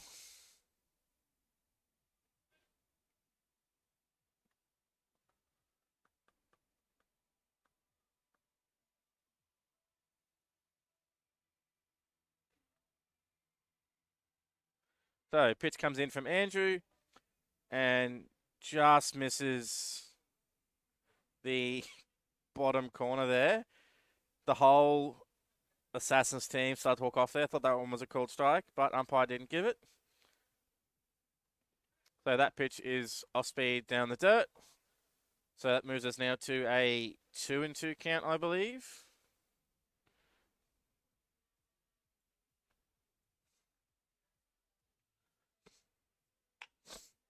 So Remy hits that one up to second baseman Will Riley, who goes over there and makes the catch.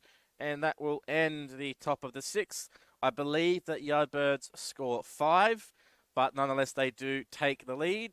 So heading into bottom of the 6th run, Assassins now chasing a few runs to get themselves back into this ball game. So we've got a pitching change here for the Yardbirds. We have Ryan Woodrow coming into the game to replace Jackson Bartlett. It looks like.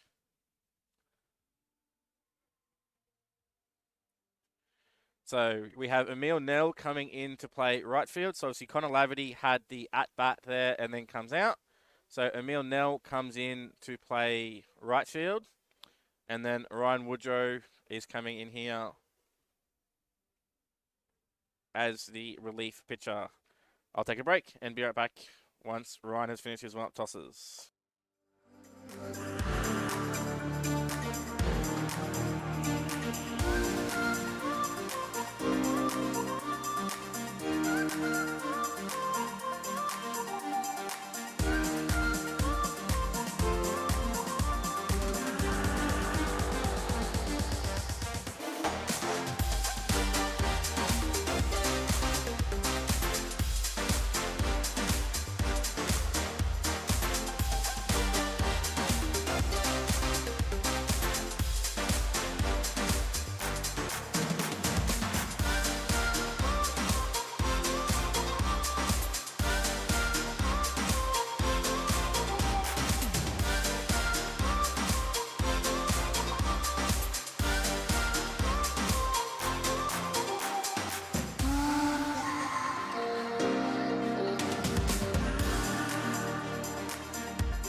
And Ryan just finishing his warm-up tosses there with the overthrow from Remy. Just checking the scores. Yes, it is incorrect. It is 5-1. So heading into bottom of the 6th inning here. New pitch on the mound for the Yardbirds. And we have Alex Skepton leading off here for the Assassins.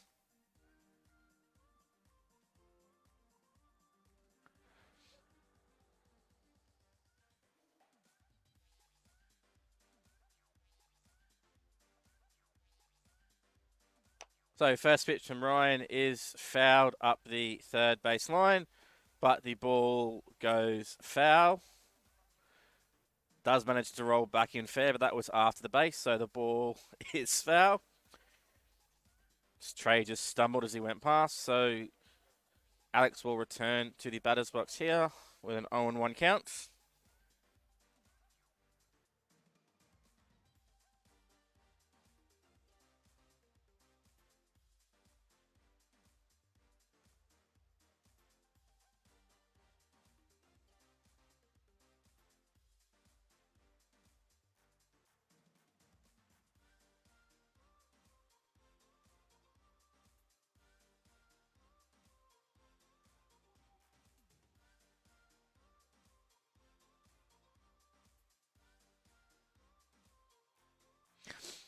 So Alex fouled that ball back off the back net. So I believe that is a 1-2 count here now.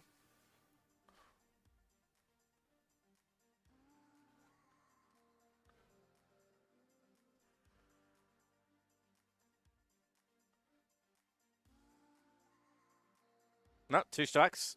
So over there, so 2-strike count here now on Alex.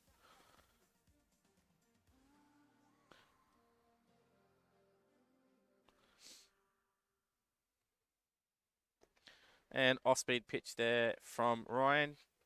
Drops off too much for that curveball. And Remy can't quite block it, so that is ball 1. That one may have got a little piece of umpire Michael Bates as well. But won't show that one. Umpires are quite strong. So 1-2 count now for Alex.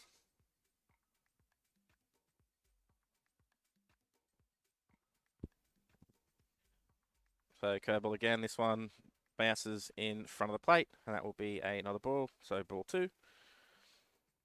So you can just see the groundskeeper here at Carina, Tony Bartlett, has done a little bit of a different setup here tonight. You can see that he's done the full line marking behind the backstop here. So you can see there's a little bit of the arc, or the catcher's box, as it's quite well known, has been filled in tonight as well. So you have a full setup. So high pitch on the outside corner. That will move us to a 3-2 count here now for Alex. So 2 early fouls there, and then has fought off and watched those 3 pitches on the outside. 2 curveballs front, 1 high inside. So 3-2, trying to get himself on board here and try and get a rally going here for the Assassins. as they go with those 5 runs in the top of the innings. So Ryan just loses control of that one and manages to draw himself a walk. So that will put a runner on first base. Exactly what the Assassins needed after that top of the 6th inning here. So runner on first base, and that will bring up Lockie Roberts to bat here with none out. So Nick Picono over there at third base coach just putting his signs on.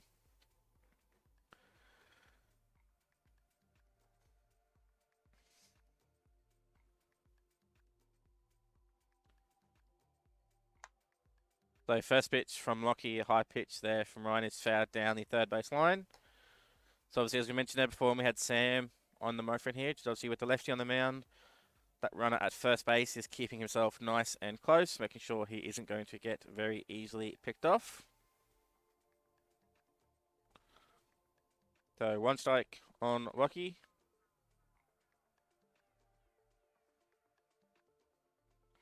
Ryan's in his set. And there's a pickoff, but Alex manages to get back there nice and safely. Does his job. And Picono just putting his signs on again.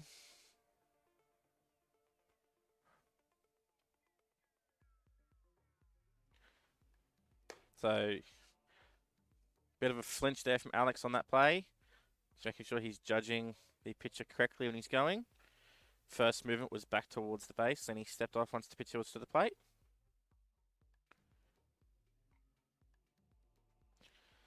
Ryan's got his sign from his catcher. Gets to his set. And there goes the runner. Pitch is high. Throw from Remy just not quite in time, but the ball went away from Josh anyway. So runner now on second base. And we have a 2-1 count.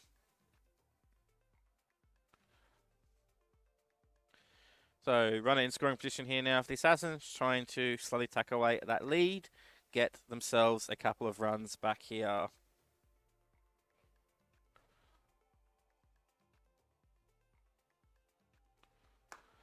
So again, Ryan just leaving that pitch a little high there, so that will move us to a 3-1 count. Got to be careful here not to give up too many base runners, give the Assassins a chance to get back into this game. So 3-1 count, got to throw a strike here. Ryan just checking his runner, making sure he's not getting too far off the base. And just missing on that pitch. Was ball for anyway, but the ball did hit Lockie Roberts. That will be a hit by pitch, giving us now runners on first and second, and none out. And that will bring up number 5, Kyle Pike.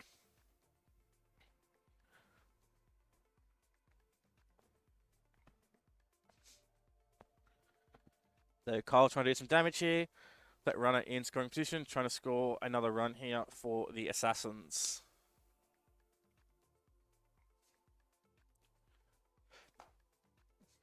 So ball just missing the outside corner there. That will be ball 1. So Trey Wildball at third base. You can just see it on that camera shot there. It's hard with the camera angle and the lights, but Trey Wildball at third base is playing himself on the dirt there at third base. Just in case there is a bunt play here. So ball is hit out to center right field. Shun Sasadamitsu gets over to the play, makes the catch. So Alex Gapton tagged up and sort of went away a little bit, but runners did not advance on that play. So runners still on first and second base. And we have 1 out now, and that will bring up Kane Swanson to bat here.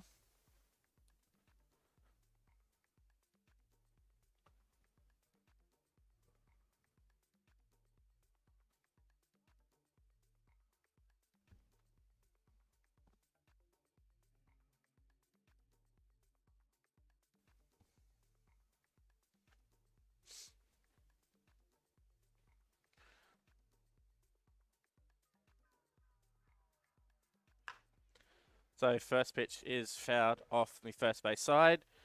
So again, Yardbirds got to be aware here. Obviously, Coach Nick Buchanan has already put 1 double steal on. Just to make sure they're not giving up another one here. So Ryan doing a good job on the mound, making sure he's not giving the runners too much space. So a bit of bullpen action, just keeping themselves warm down there for the Yardbirds. So I believe we have Zach Leggett and Luke O'Malley down there warming up. Not sure who's more likely to come in, but you got the two of them just down there having a bit of a light throw at the moment. Starting to get themselves loose with Ryan just coming into this innings. So Lockie Roberts went on that pitch, so I'm not sure if someone missed a sign there, but Lockie Roberts was off on the move on that pitch, and Alex Skepton didn't move, so he had to go back there. So I think we may have had a missed sign there. So runners still on first and second, and we have a 2-strike count here now for Kane.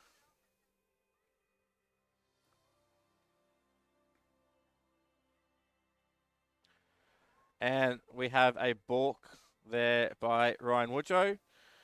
Alex Skepton was just moving there at second base, and that forced a balk out of Ryan. So that will give us now runners on second and third base. So runners on second and third, and one out. And we have Kane Swanson still here with a 2-strike count.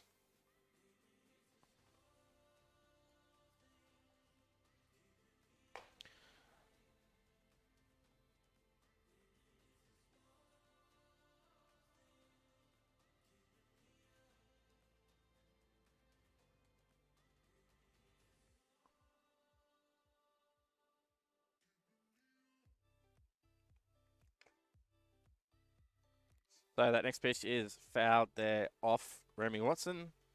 So we still have that 2-strike count. Umpire Michael Bates is giving the catcher a breather there with that ball coming off him.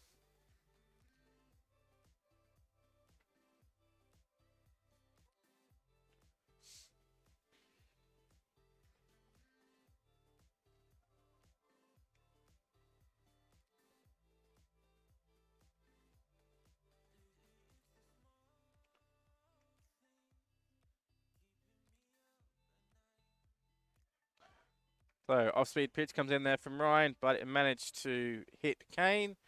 So that will now give us loaded bases, and that will bring up Kyle Pike to bat here. So Callum Pike to bat here, apologies. So Callum Pike to bat here, loaded bases and one out.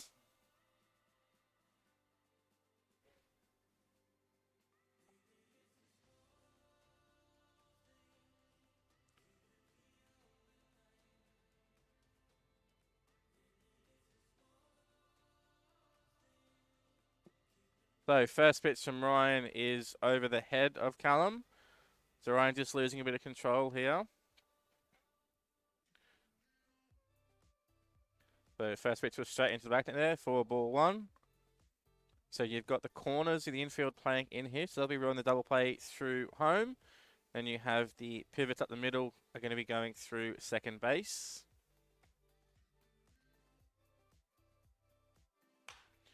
So next pitch is hit into the air and lands behind the third base dugout here for a foul ball.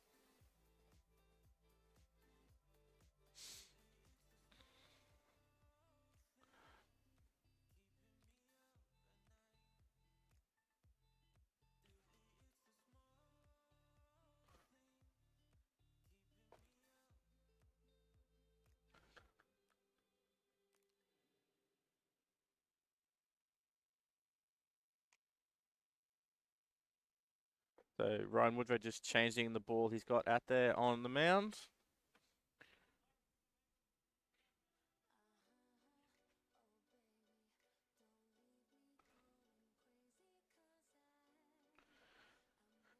So Ryan Reed with the pitch here, and pitch comes in and gets the inside corner there for strike two.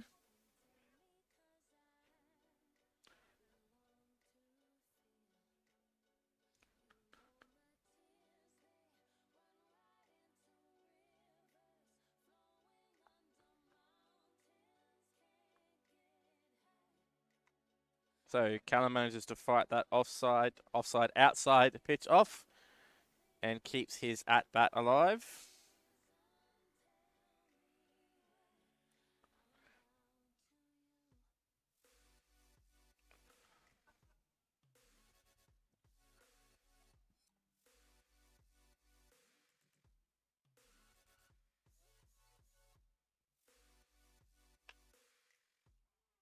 So that ball is hit to second baseman Josh Hobbs. Both base umpires have that one as a infield fly. So catch made at second, and then we have the throw over to third base, but Alex Skepton gets back in safely. So that is the second out of the innings here. So with 2 out, still have the loaded bases, and that will bring up 9-hole hitter here for the Assassins, Zach Smith. So pitch over the head of Remy Watson.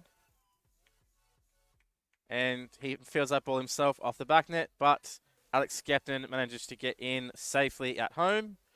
Remy can't quite dive back in time, so Assassins get 1 run back. Runners move up to second and third. But 2 out. And then we have Zach Smith at bat with a 1-ball count.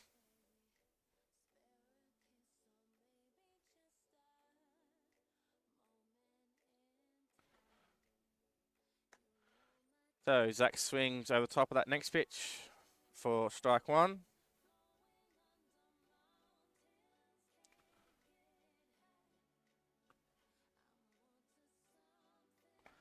So next pitch is inside, and Remy just keeps that ball in front of him.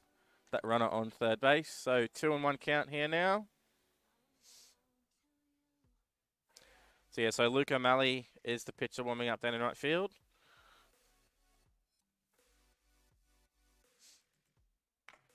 So Zach manages to foul that next pitch off. Umpire Michael Bates just gives the catcher a breather, but Ryan gets the ball.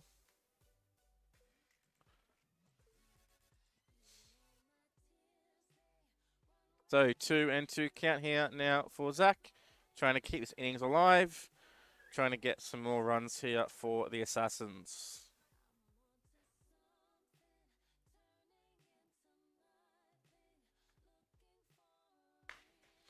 So Zach manages to foul that ball off on the first base side into netting, keeps his at-bat alive, but still a 2-2 count.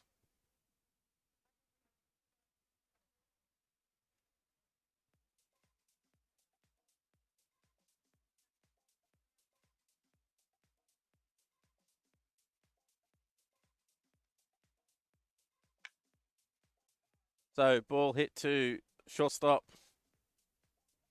Lachlan Wilson, who gets there and makes the nice throw over. Ball does bounce in front of Cannon Van Hilst, but he does a good job and picks that ball, and that will be the third out of the innings. So Assassins do score 1 more run, but they do still trail by 3. So heading into top of the 7th and potentially final innings, Yardbirds leading 5 runs to 2.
All right, and as we return here, we have Nick Picono joining us for a bit of an interview here now.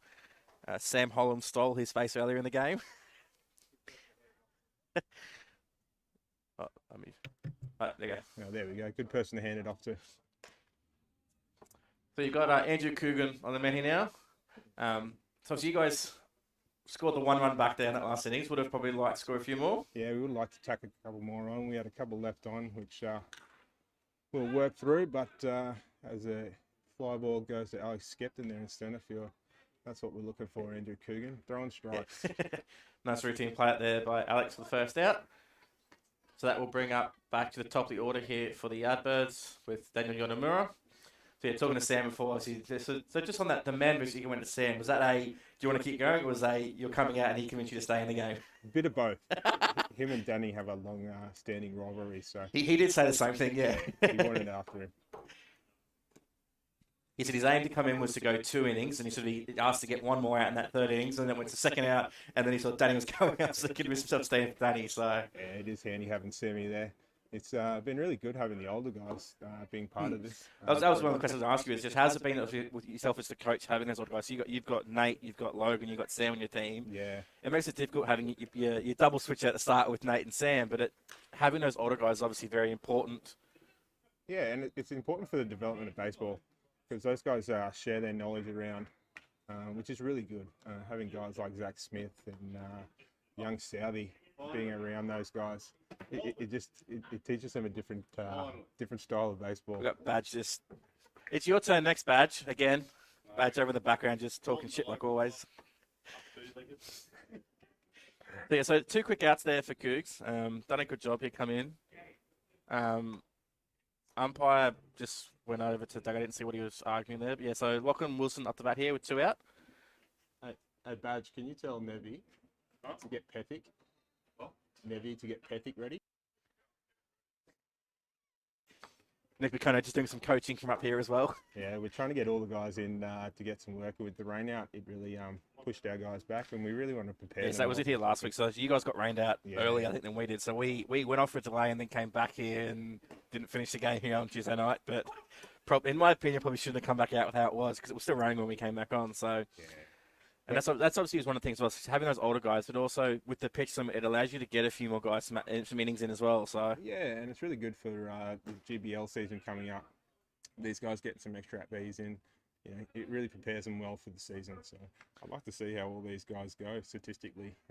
So how do you sort of feel, obviously, because you were involved last year with Sasson as well, so sort of how you sort of feel that this year sort of has worked compared to last year, or what's worked better this year? Obviously, you mentioned the older guys.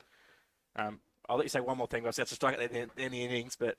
Yeah, well, man, we just enjoy it. We've got a good nucleus of guys with older talents and younger guys coming through and just breeding that mentality of how we play the game in different styles. I know Roxy and Brendan Elliott, we grew up playing the game together, so it's nice being out here on a coaching platform, coaching against those guys as well. So now I might say I'll let you go, but you might want to come back here if they go again. You got 3 out 3 down there. So, all right, thanks, Nick. I'll catch you later. Thanks, mate.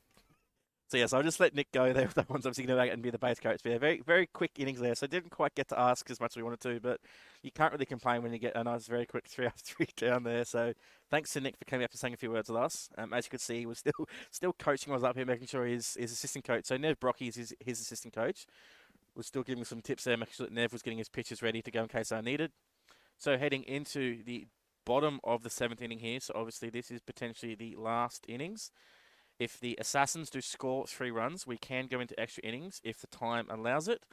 Otherwise, this will be the last innings.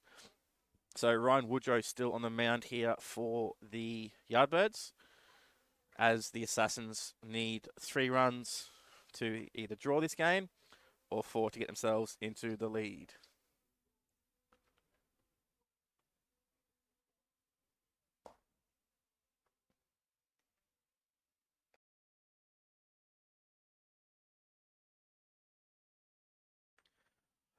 I was going to resume my music there for a second, but they've just called balls out, so I'll just stay on the microphone here. So again, we just have Luke O'Malley still down the bullpen getting himself ready. Looks like we have no position changes yet, so still the same lineup out in the field. So Ryan Woodrow is currently at his 29 pitches, so we'll try and get his 3 outs here to get himself out of his innings, but the Yardbirds do have Luke O'Malley down there ready to go in case Ryan gets towards his pitch count or does start to struggle a little bit here in this bottom of the 7th. So leading off here for the Assassins, they're in the perfect part of the lineup to try and get some base runners and get some runs back. We have leadoff hitter Will Riley to start this bottom of the 7th.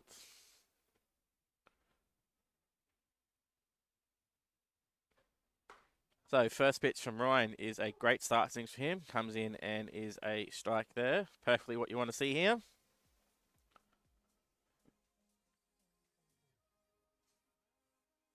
Ryan just struggling to get his signs there off Remy.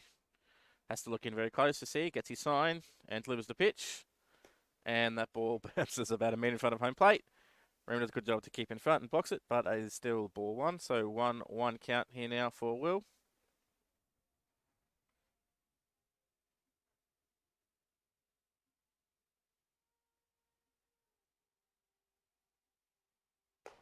So next pitch is left up high again by Ryan, just struggling to pull down those balls and get them in. So 2-1 count for Will.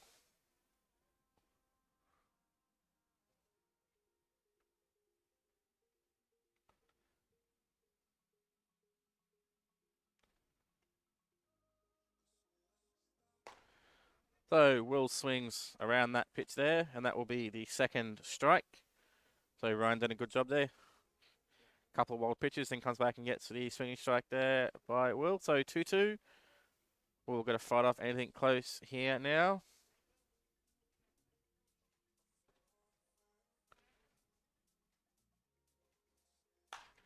So fouls that ball off the netting above third base.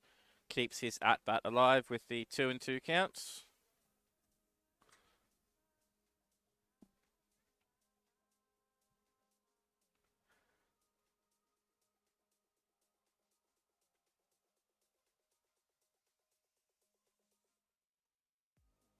So Ryan's set with his pitch here.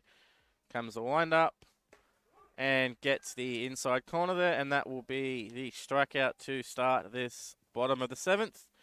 Exactly what the Yardbirds needed. So that will now bring up Nate Bloxham, but we do have Brent Ellith coming out here, and I believe that will be a pitching change here. Yep, so pitching change here for the Yardbirds. And we have Luke O'Malley coming into pitch now. That'll give me a chance to have a quick breather. And I'll see you guys back shortly.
So Luke O'Malley has finished his warm-up tosses, ready to pitch to his first batter here, which is Nate Bloxham.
A quick conversation with Baz there. Sorry about the guys. So I believe we have a 1 and 2 count here for Nate.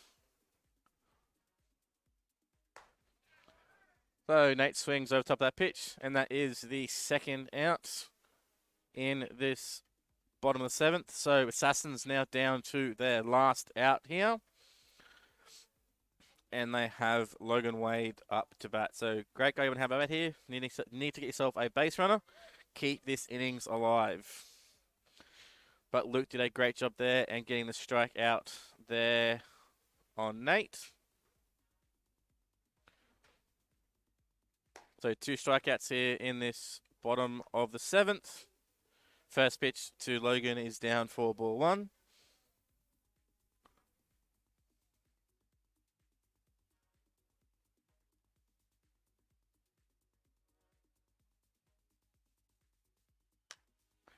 So next pitch is hit out to right centre field. And Shunsei Sadamuchi gets over to that one. And that is the 3rd and final out of the 7th inning. And that is the end of this ball game. So Yardbirds score those 5 runs in that top of the 6th inning.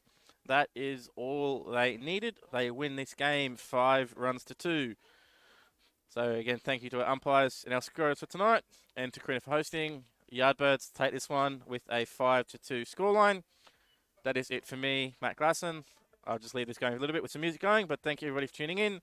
Next game will be back up here on Tuesday night.